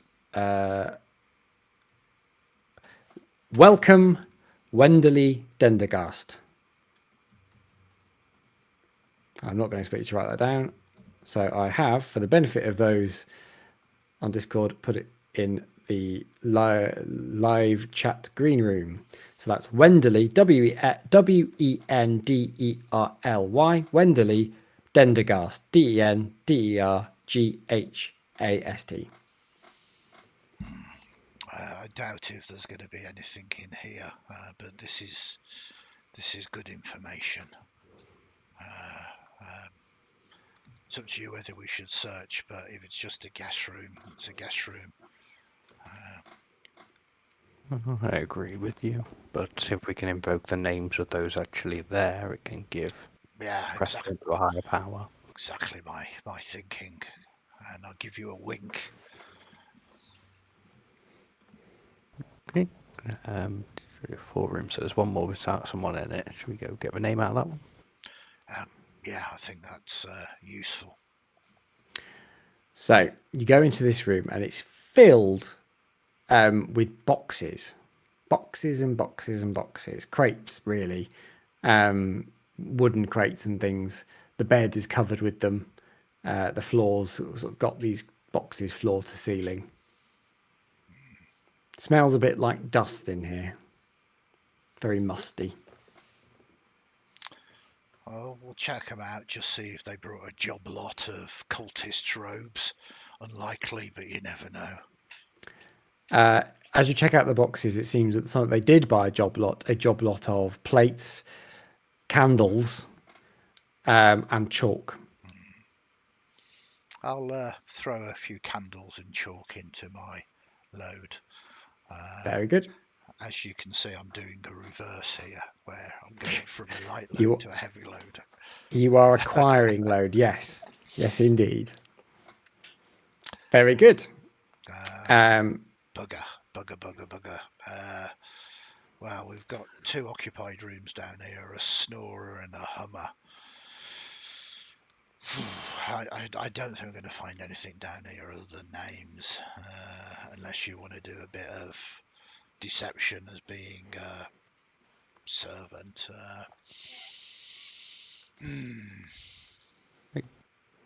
From what we've seen, I don't think I'm dressed well enough. No, we could go into the snorer's room and chance waking them up. Sounds exciting, doesn't it? We can try and sneak upstairs, or maybe we can make some kind of distraction that will bring them downstairs, out of our way. Yeah. But How about a fire? No, that's a bit too much. I mean, it's great foreshadowing. I'm sure Jellybean and Grimlyn have got a good hold on this. As statues are crashing to the floor and Grimlyn is high. Yeah, it's a good job. We've got a professional crew here. Don't know what's best. It's chancy. It's very chancy.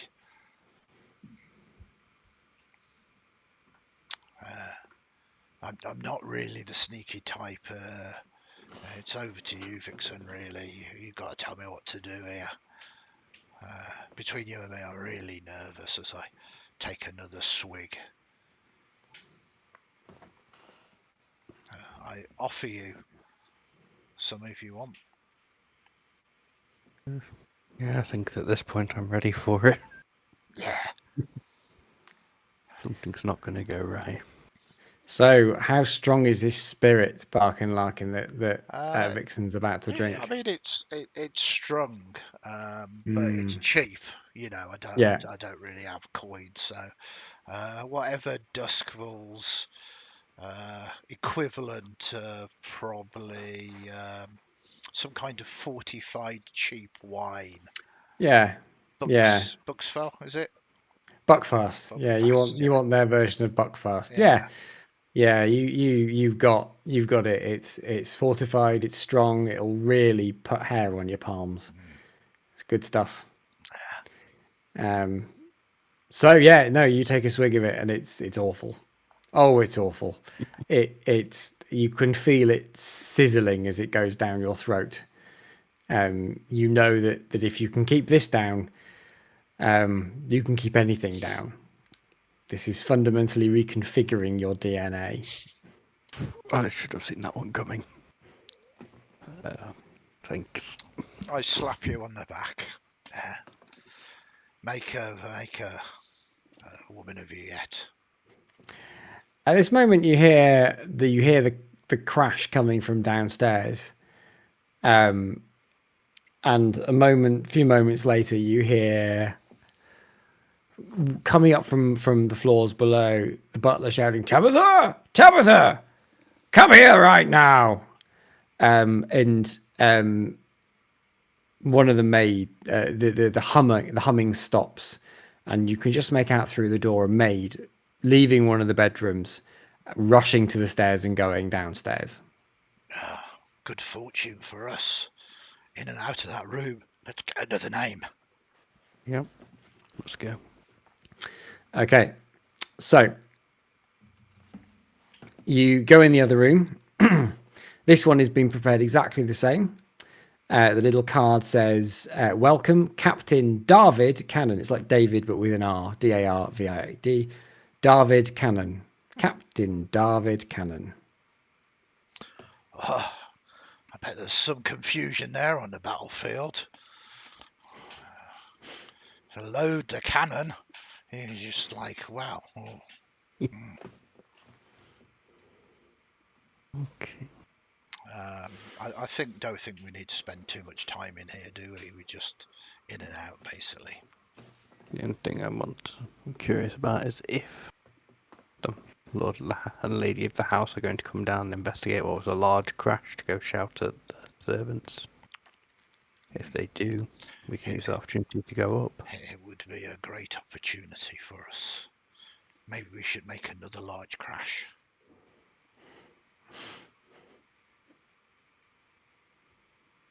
Although, I do hope it wasn't us causing that crash. Don't be silly. We're professionals. Fair enough.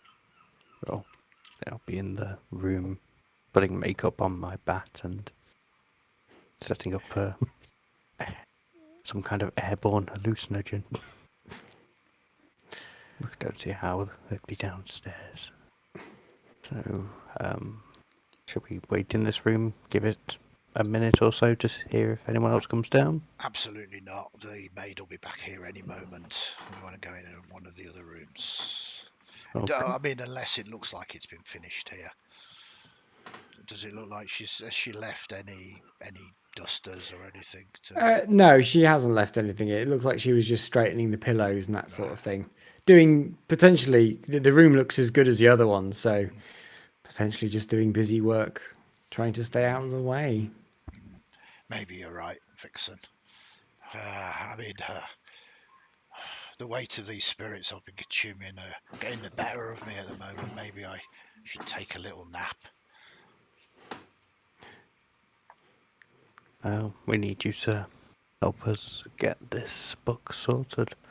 We don't know how many books we're going to have. We'll need you as our expert to identify which one we need to take. Righto. Okay, maybe later then, I say with a big yawn. Okay, so whilst that's going on, as you think about your next move, downstairs, Jellybean, you run away. You've gone back up to you've managed to slip out and make it up the stairs before, moments later, this maid goes running down the stairs. As you hear this maid being called for, her name, as I said, is Tabitha. So, Jellybean, you are back in the main, the demon room with Grimlyn. What do you want to do, Jellybean?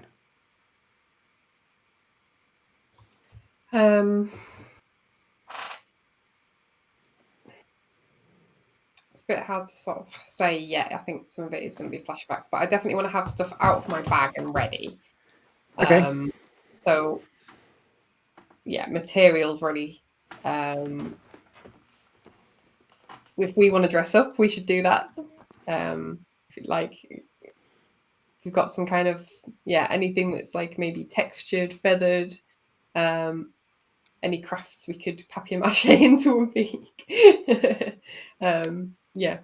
Whatever I could find in the theatre that looked good for making monsters out of, basically. Okay. I can make something as monstery as possible. Well, Vixen, you said you were leaving your bat with these two as well, weren't you? Yes. Yeah, if So the you bat's have- still staying with us, then So it sounds like, Jellybean, you want to do a flashback to have gotten something from the theatre.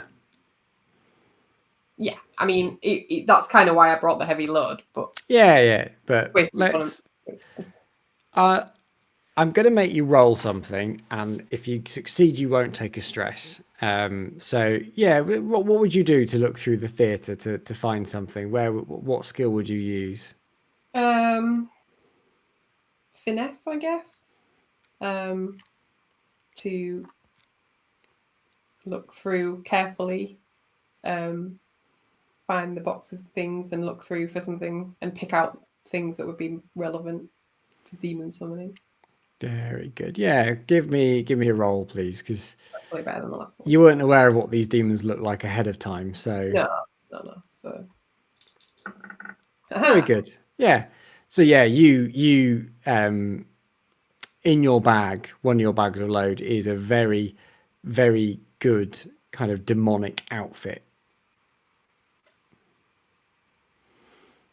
It would probably, it could either have fit you, or you could have found one that fit Grimlyn. Which one would you find? One to fit yourself as a child shape, or one that would fit Grimlyn as adult shape?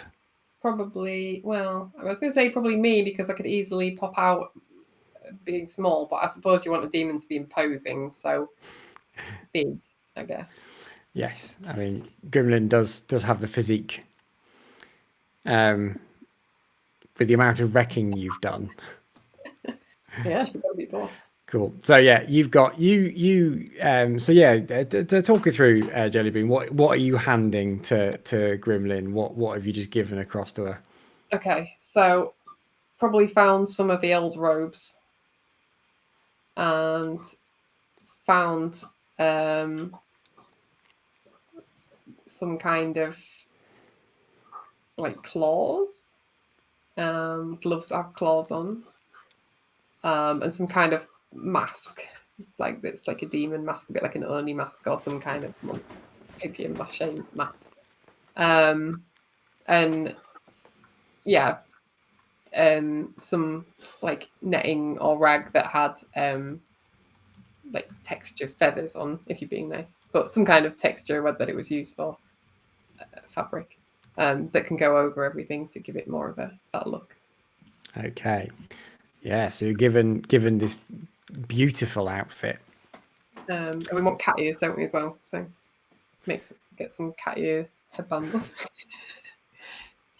Yep. Okay. So you are handed this, Grimlyn. Okay. So yeah, either now or at the right time. I mean, I guess the idea is that you're going to be hiding behind the curtains at some point. Getting into it. You're like still tripping. Yeah. At the moment, you're aware this is an outfit.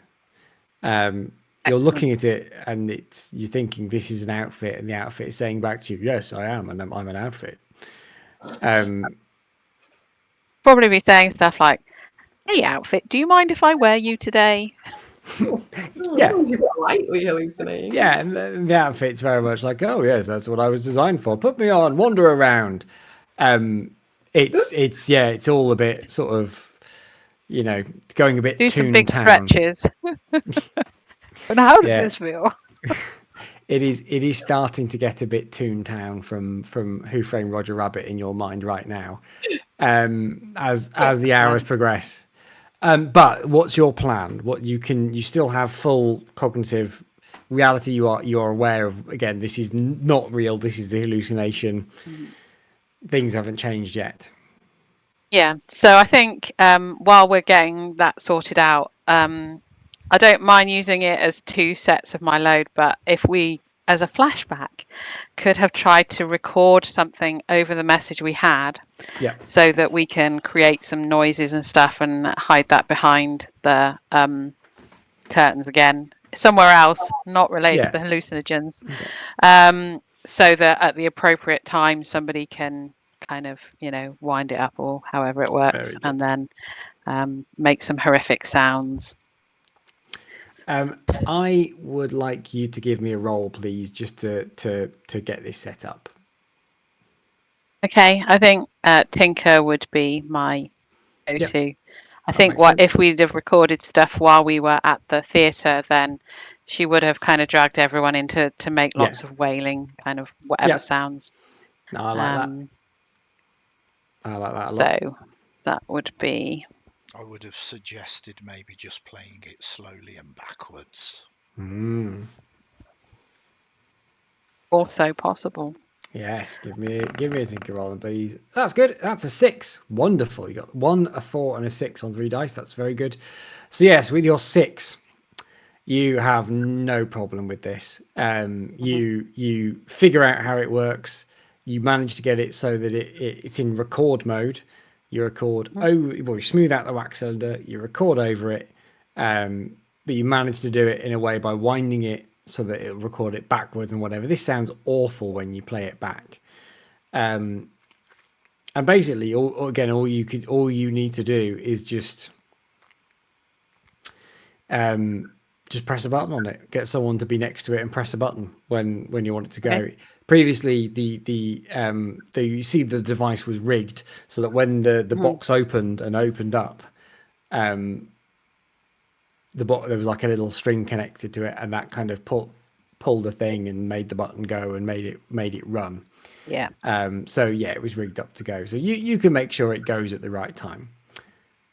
Whenever that. Grimlyn respects that tinkering that they did there. So, you have the box behind the curtain, the windowsill. You have the hallucinogenic disperser. You have a bat that you're going to make look like a demon. You also have Grimlyn that you're going to make look like a demon as well, if you wish, or he's got the stuff. The two of you in this room, you two of you are doing quite well so far. You are moving ever closer towards. Yeah, I've got the statue pieces, but I'm planning to plant those afterwards, as if like Okay. the demon summoning has left this behind. Very good. Very clever. Very clever indeed. So we go back to the guest bedroom floor with Vixen and Barkin Larkin. You're aware that there is another floor above the devil floor where the house owners were hanging out. You're aware that there's the floor below you where there was an extra room you hadn't been in yet. Where do you want to go?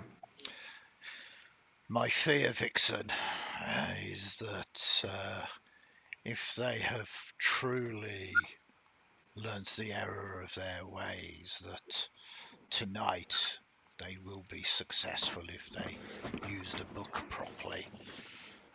I went earlier to the crematorium, and believe me, the crows are not happy. Even the spirit that resides with you is telling you to run. I think tonight is the night they will get it right unless we scupper their plans, which I think is why it's essential we get hold of this book. Can we... Is there any way to taint the blood so that it would not be appropriate for the summoning? Can we get him to imbibe something or other that will act as a fail-safe? I look at my book fast. Well, maybe, but it has a peculiar taste easily recognised, and the burning in the throat is equally amassed by when it leaves the body. Oh, does it sting?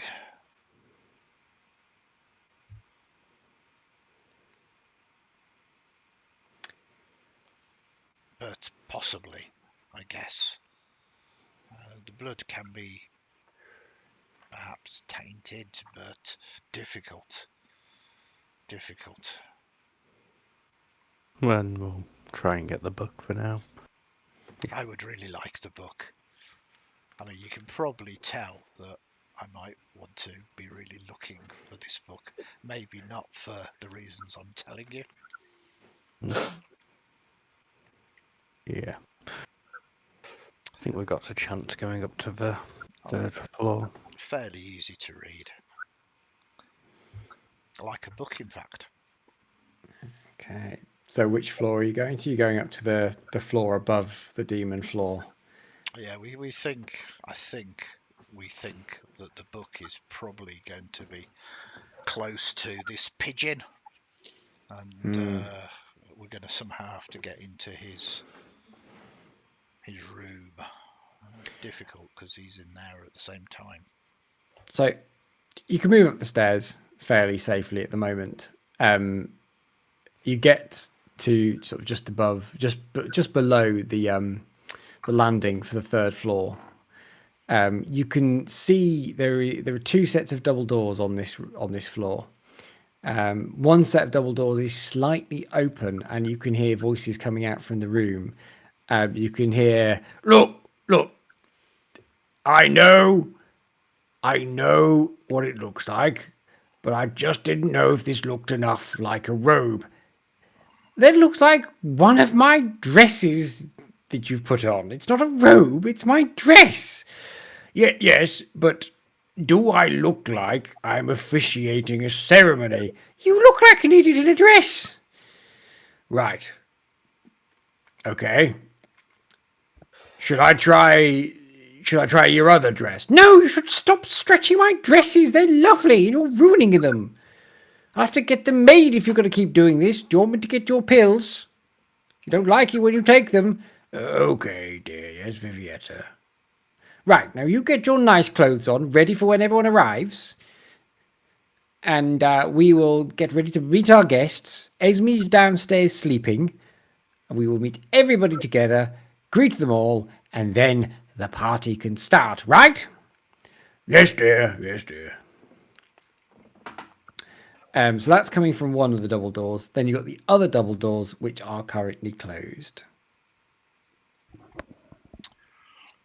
Should we check those first? Yep, let's see what we can do.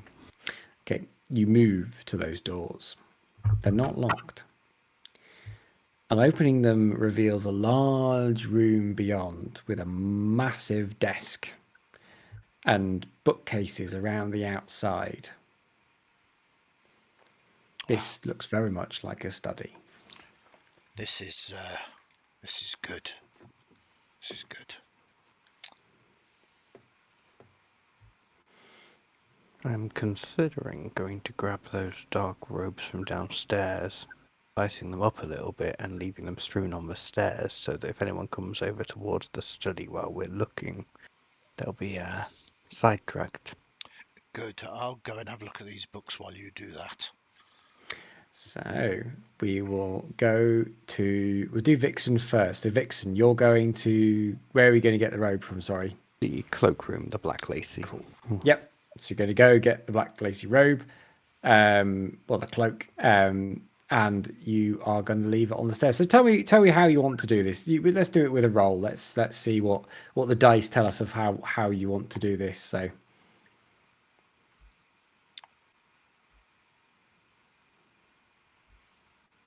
So what am I trying to do? I'm trying to cause a distraction.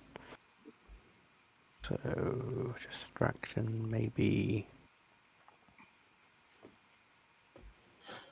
Oh.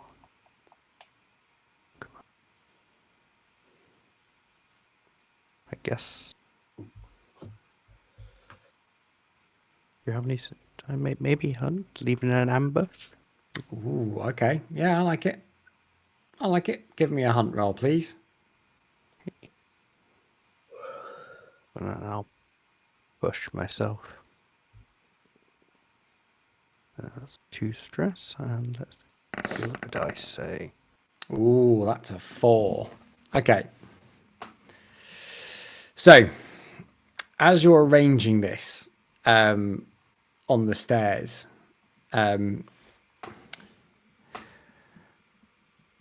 your foot slips momentarily and causes quite a loud sound as kind of your knee comes down and bangs on these stairs. You don't fail. You make sure you set this up.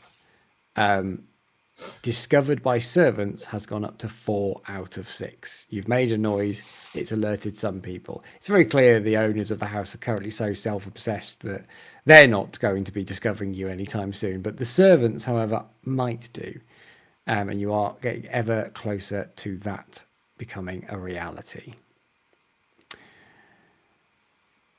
But you set this up on the stairs, and you make sure that if someone comes past, indeed, there is going to be an interesting point. Anything else you want to do, Vixen? I don't think so. I think it'll be going to help Barkin out. Brilliant. So once you've done that, you head back in. So moments before, Barkin, Larkin, back in the study. What do you want to do? How are you going to find this book? Yeah, I mean, the first thing is I'm going to just have a look around. I'm not convinced that the book will be easily on display, or maybe it will. It's either one of these things that is going to be pride of place or locked away somewhere. If there's nothing that looks pride of place instantly, then I'm going to start perhaps looking at pictures to see if there's any safes behind them, or that kind of thing. Maybe books that can be maneuvered to open up a concealed door or room, that kind of thing. Yeah, if you're going to do that sort of thing, give me a roll for it, please. Yeah, absolutely. I think this is going to be a straight sort of look at the environment and do a study. I'm not pushing it. Nope, that's fine. 5 and a 4. You're studying. You're looking around. You look all over the bookshelves. In fact, your complication is going to be that you are pulling books off the shelf. Oh, You are nice. leaving this room in a hell of a state. You are going to take 1 heat for this. Okay, that's nice. And can I ask kindly if there's any really interesting books? As I pull them off, they fall into my load bag. Oh yeah, of course. Yeah. So you can. This is a rich man's study. There's going to be lots of things on policy. There's going to be lots of things on government, but he's also got some esoteric things that he's interested in. There's going to be studies on ghosts. There's going to be studies on spirits. You've even spotted a book written by Baccaros here. Those can make it their way into your bag. They will be Nice. notable about that with their absence. But you notice as you move around the room, you're checking paintings, you're checking books, you're pilfering books.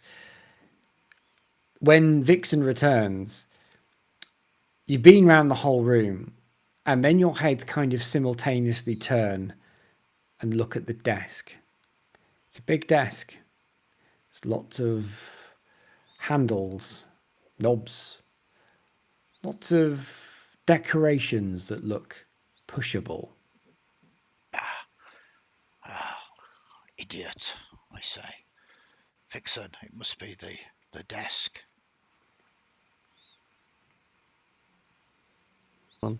To have a tinker around with it, and I'll see if I can help. I'll happily have a go if you want, but I'm equally happy if you feel comfortable for you to have a go and me help you as well. It's completely up to you. I'd like to have half an eye on the door in case somebody comes in, if you don't mind. Can I suggest you have all your eyes on the door then, and I'll do the job here. If you wish. Oh, one shouldn't wish. Very dangerous. You never know if they come true or not.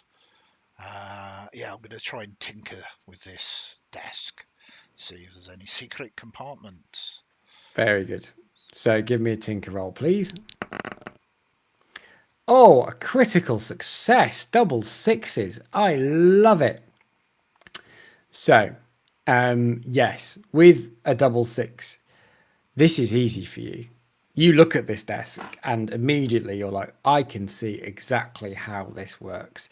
You can push this in, you pull this drawer out, pull this thing in, push that, push that, push that. It's very elaborate. It's clear someone bought this desk because they were having fun. And then you push the last button and a drawer in the side slides out. And in that drawer is a book bound in black, dark, sort of black and dark red leather. It's like a swirling pattern on it. There's a sigil on the front of the book that hurts your eyes to look at it if you look at it for too long. The book is just awful, and your voice, Vixen, is once again, when the book's out, just saying,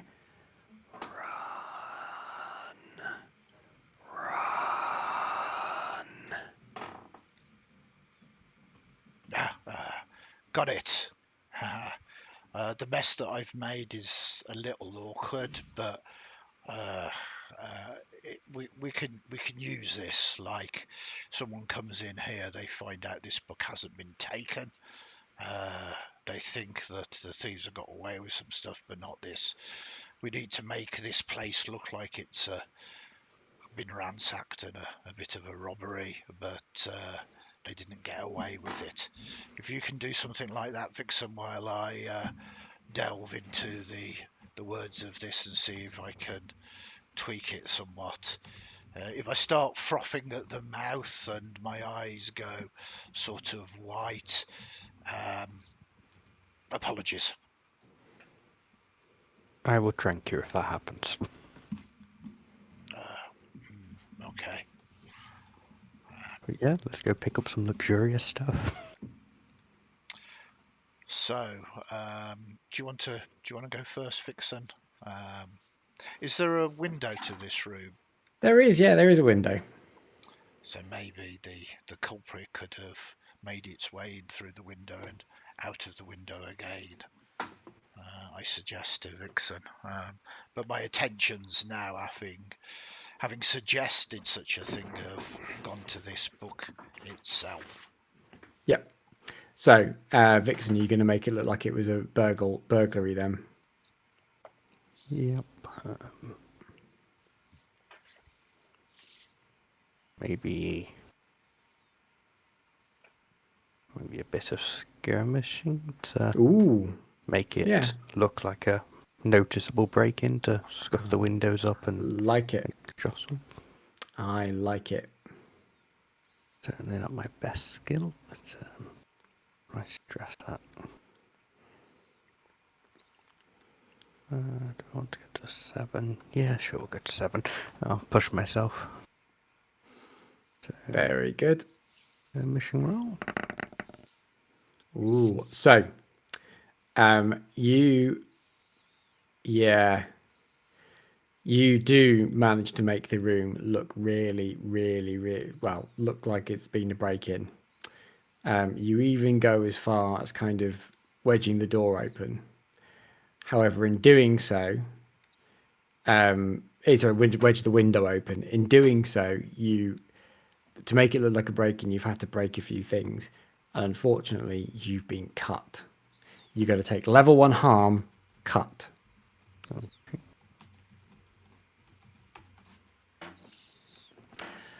So, you've got the book. You've got the room downstairs sorted. What's your plan now, folks? Are you going to try and get back together? Is there more you want to do with the book, Larkin? Is there more you want to do with the room? I think my idea of the book is, because we want them to have the book and do the ritual. So my plan is to have a quick look at this book, use my knowledge to perhaps try and change some of the text, just subtly, so that what they try to do is not going to work. It's not going to summon something and release it. It's just not going to summon something.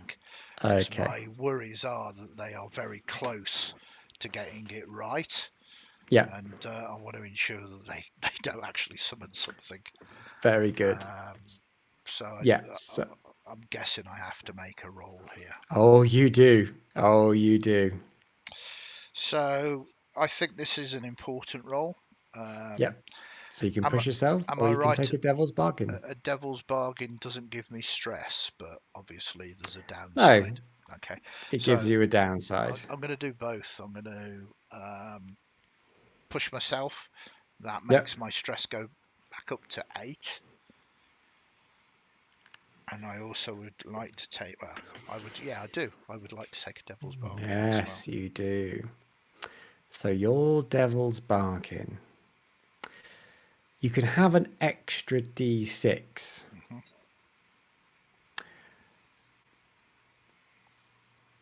But this is going to make its way back to Satara herself, or themselves. They're going to be aware that you've done this. You're changing a book, a profane book that has some kind of connection to their realm. And they're not going to be happy with this. This is going to have an active retribution at some point in the future. Yeah, and with that, I just drink the rest of my fortified duskful wine, gulping it down, perhaps a little too much, and even that's too much for me. Yeah, so you drink your dusk fast, and you find yourself feeling a terrible buzz. You're not happy. No one's happy drunk on dusk fast. Everyone's an angry drunk.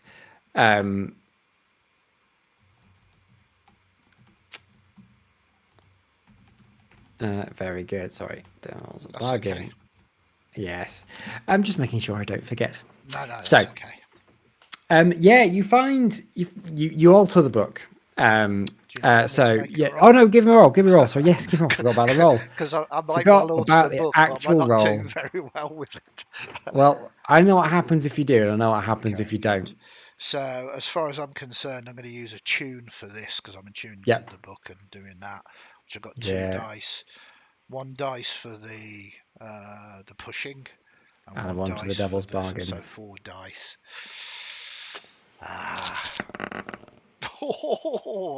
I missed that 6 for a moment. I thought that was a That complete blast. was yes. 2 1s, a 2, and a 6. You edit the book masterfully so. The only thing they will be summoning tonight is wind. Wow. Or whatever is going to be they'll be hallucinating. You can very quickly place the book back. Yeah, that's the point.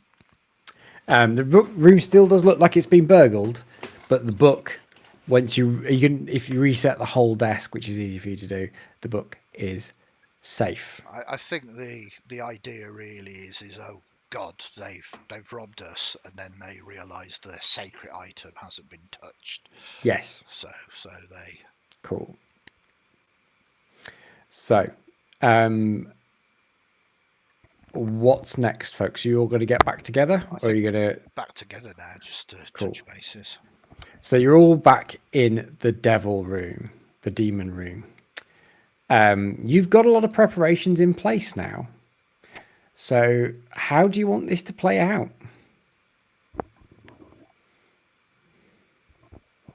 Well, over to you, theatre guys. Is there one more thing? Do we have time for me to do one more thing in preparation? Yep.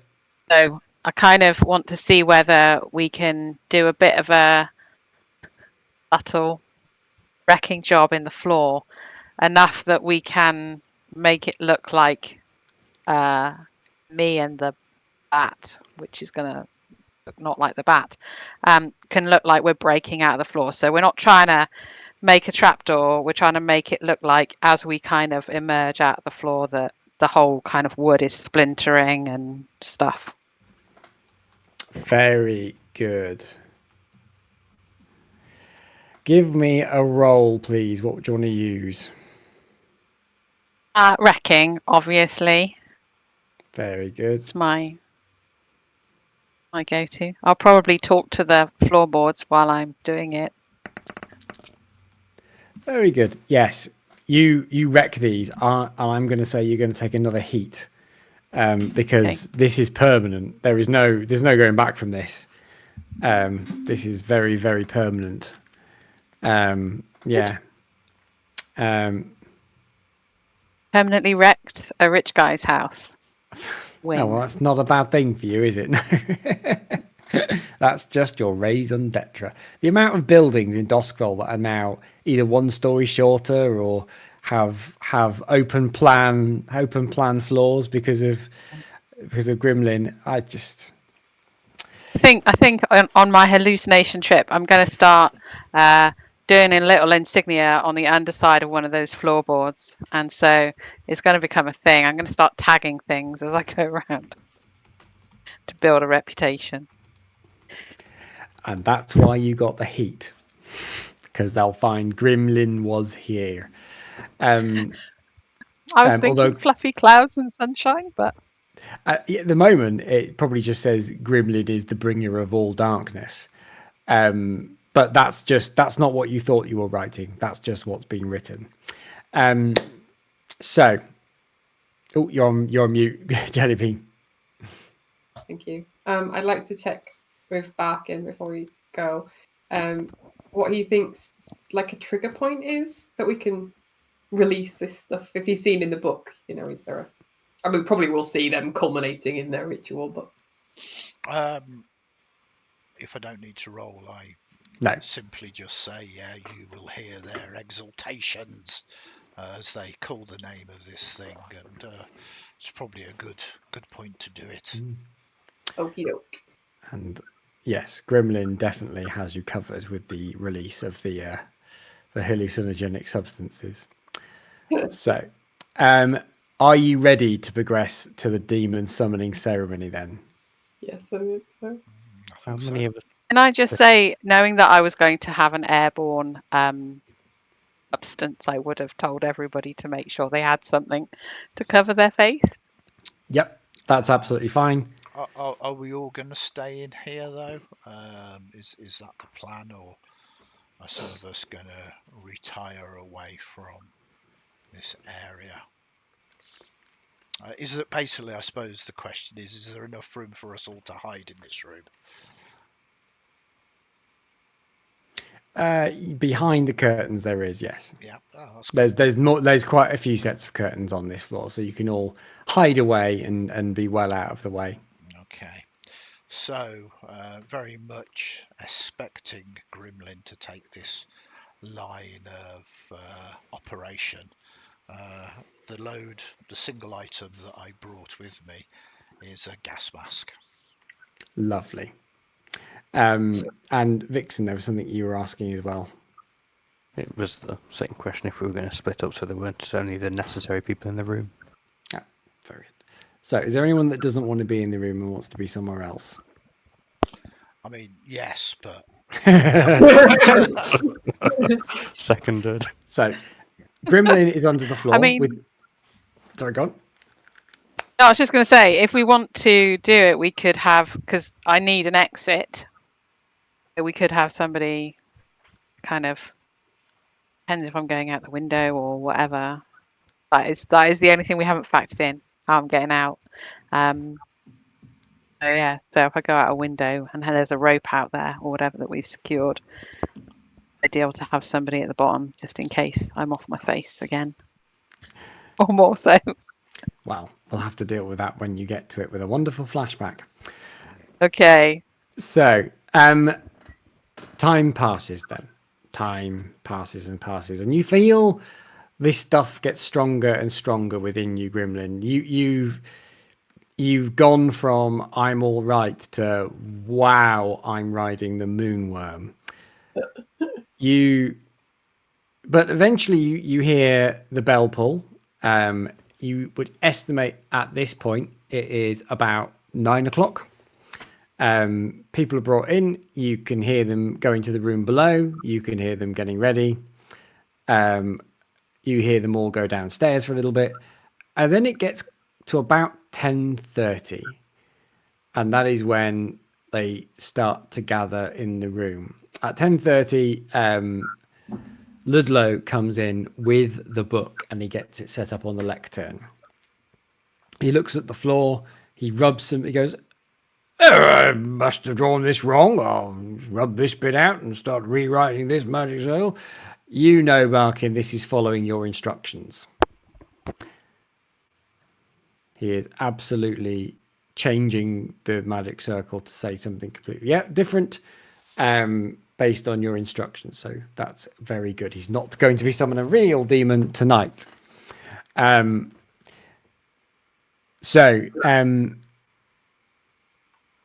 11 o'clock, the guests filter in and they stand around the circle where Ludlow is telling them to stand. You see a number of people in here. They're all dressed very well. They all are wearing masks, but not full face masks, more like masquerade ball masks. There's Vivietta, who's standing next to Ludlow, wearing very kind of a very Victorian dress, big bustle at the back and that sort of thing. There's a thin lady in a very well-tailored suit. She looks quite old. There's a short person with long hair and a cane. And there is a muscular man with facial scars wearing a military-styled uniform. They all take themselves. They all know each other's identity, presumably. Yeah. But they're wearing masks nonetheless. Yeah. They take positions around. I mean, they can easily see each other's faces as well. They take positions around the circle, and then Ludlow starts the chant.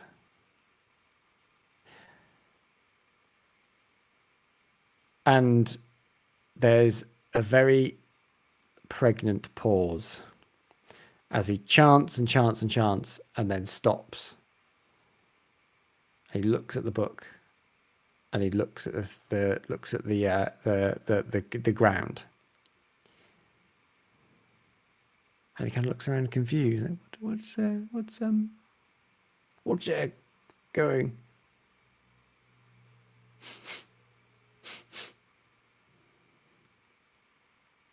Oh.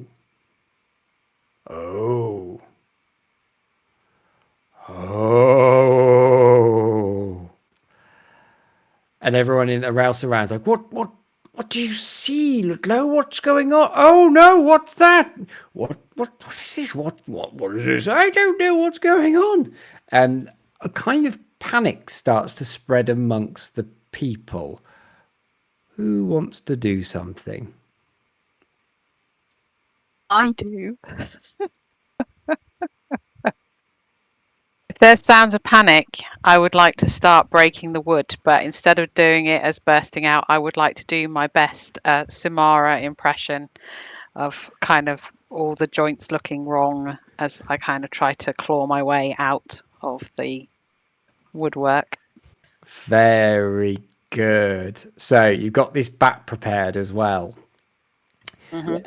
So give me a roll, please, Grimlyn and Jellybean. Sorry, what were you saying? Oh yeah, if we're going for it now rather than trying to hide the chance up, go for it. I think trying to like add some noises into the mix. Okay. But obviously I don't want to turn and look at me instead. No. So if you take a stress, then you can help by making noises and give Grimlyn an extra dice. That's fine, yep. So Grimlyn, what are you going to roll? Is this the time to set off the recorder as well, Grimlyn? Do you want me I to feel press like the this is button? time for everything to kick off now. Okay, so I'll press the button of the recorder as well. Brilliant. Is there anything you want to do, Vixen, to sort of add to this? I can't think of anything that wouldn't draw too much attention to me. No worries. You can help with the escape, I guess, because that might be necessary. So Grimlyn. Sorry, just asking Vixen if you've got any control over your bat, or it is a trained hunting pet, so yes. So sort of giving a pep talk maybe before it just all happens. Yeah. Obviously, how it acts and how long for is up to Vixen. It's your bat. But it was very good. It let us put the little outfit on. Like command it to go up to the ceiling above where Grimlyn is, or above the circle, and start screeching to draw the eyes up there. Oh, very good. Nice. As it's your trained hunting bat, I'm not going to make you roll for that because yes, it would do what you say.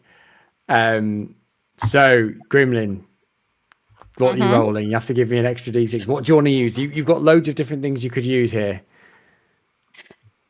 Yeah, I was thinking that prowl might be a nice thing because we're trying to simulate a feline kind of movement. So we're trying to kind of create this illusion of this kind of feline clawing its way out. So that's going to require me to be a bit more skillful than normal, given that I'm high as a kite. Very good. Probably yes. half believing I am a cat right now. Very good. So, yes. Give me... And I'm going to push myself as well. Very good. Give me a roll. So that's an extra dice. Pushing myself and an extra dice for getting help from Jellybean, isn't it? Yeah. All right. Yep. Okay. Yep.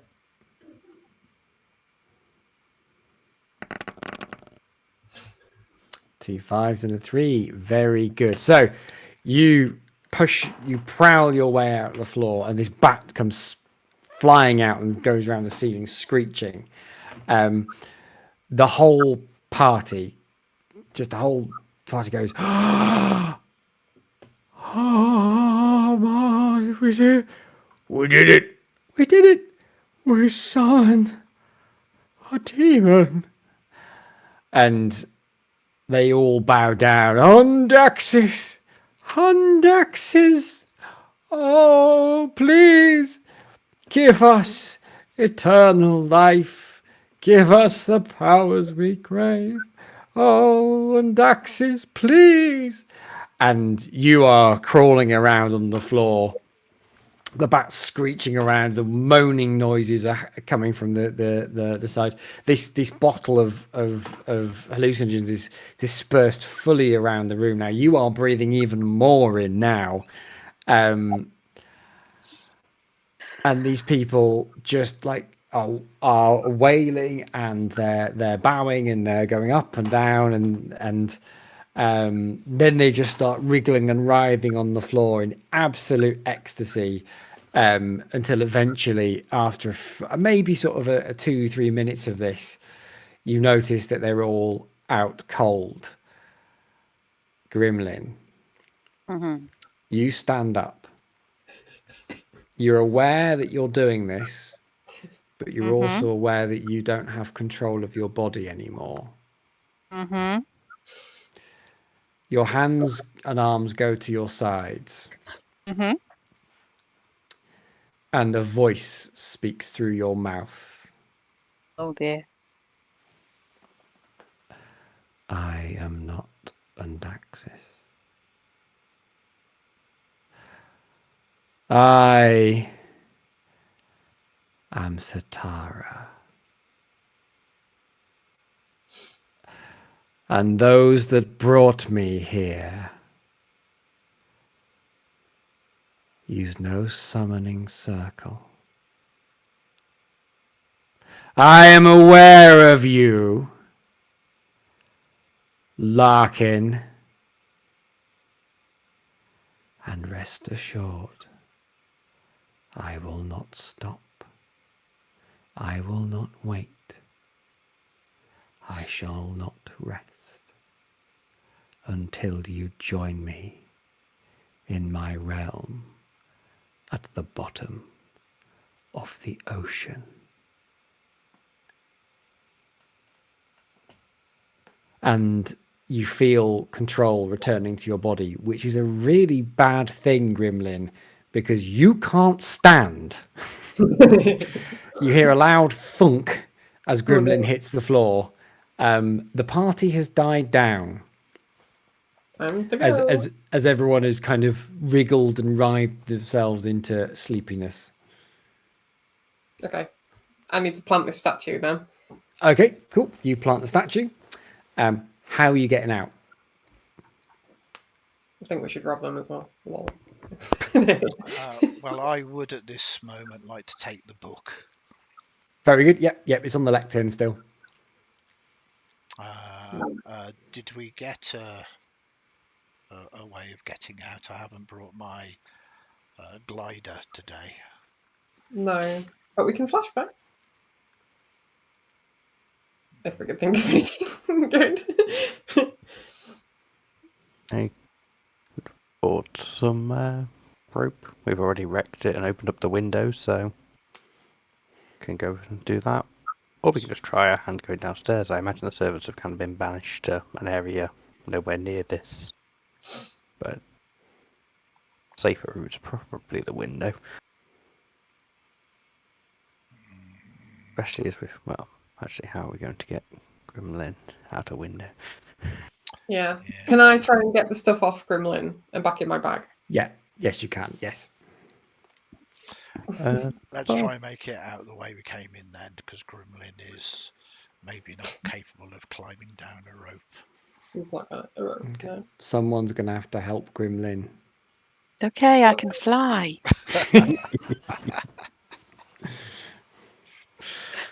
As Grimlyn is on the floor currently. I'm flying. I'm doing it. That's just looking at you like, no. As long as we're not Alad Jonesing, we're all right.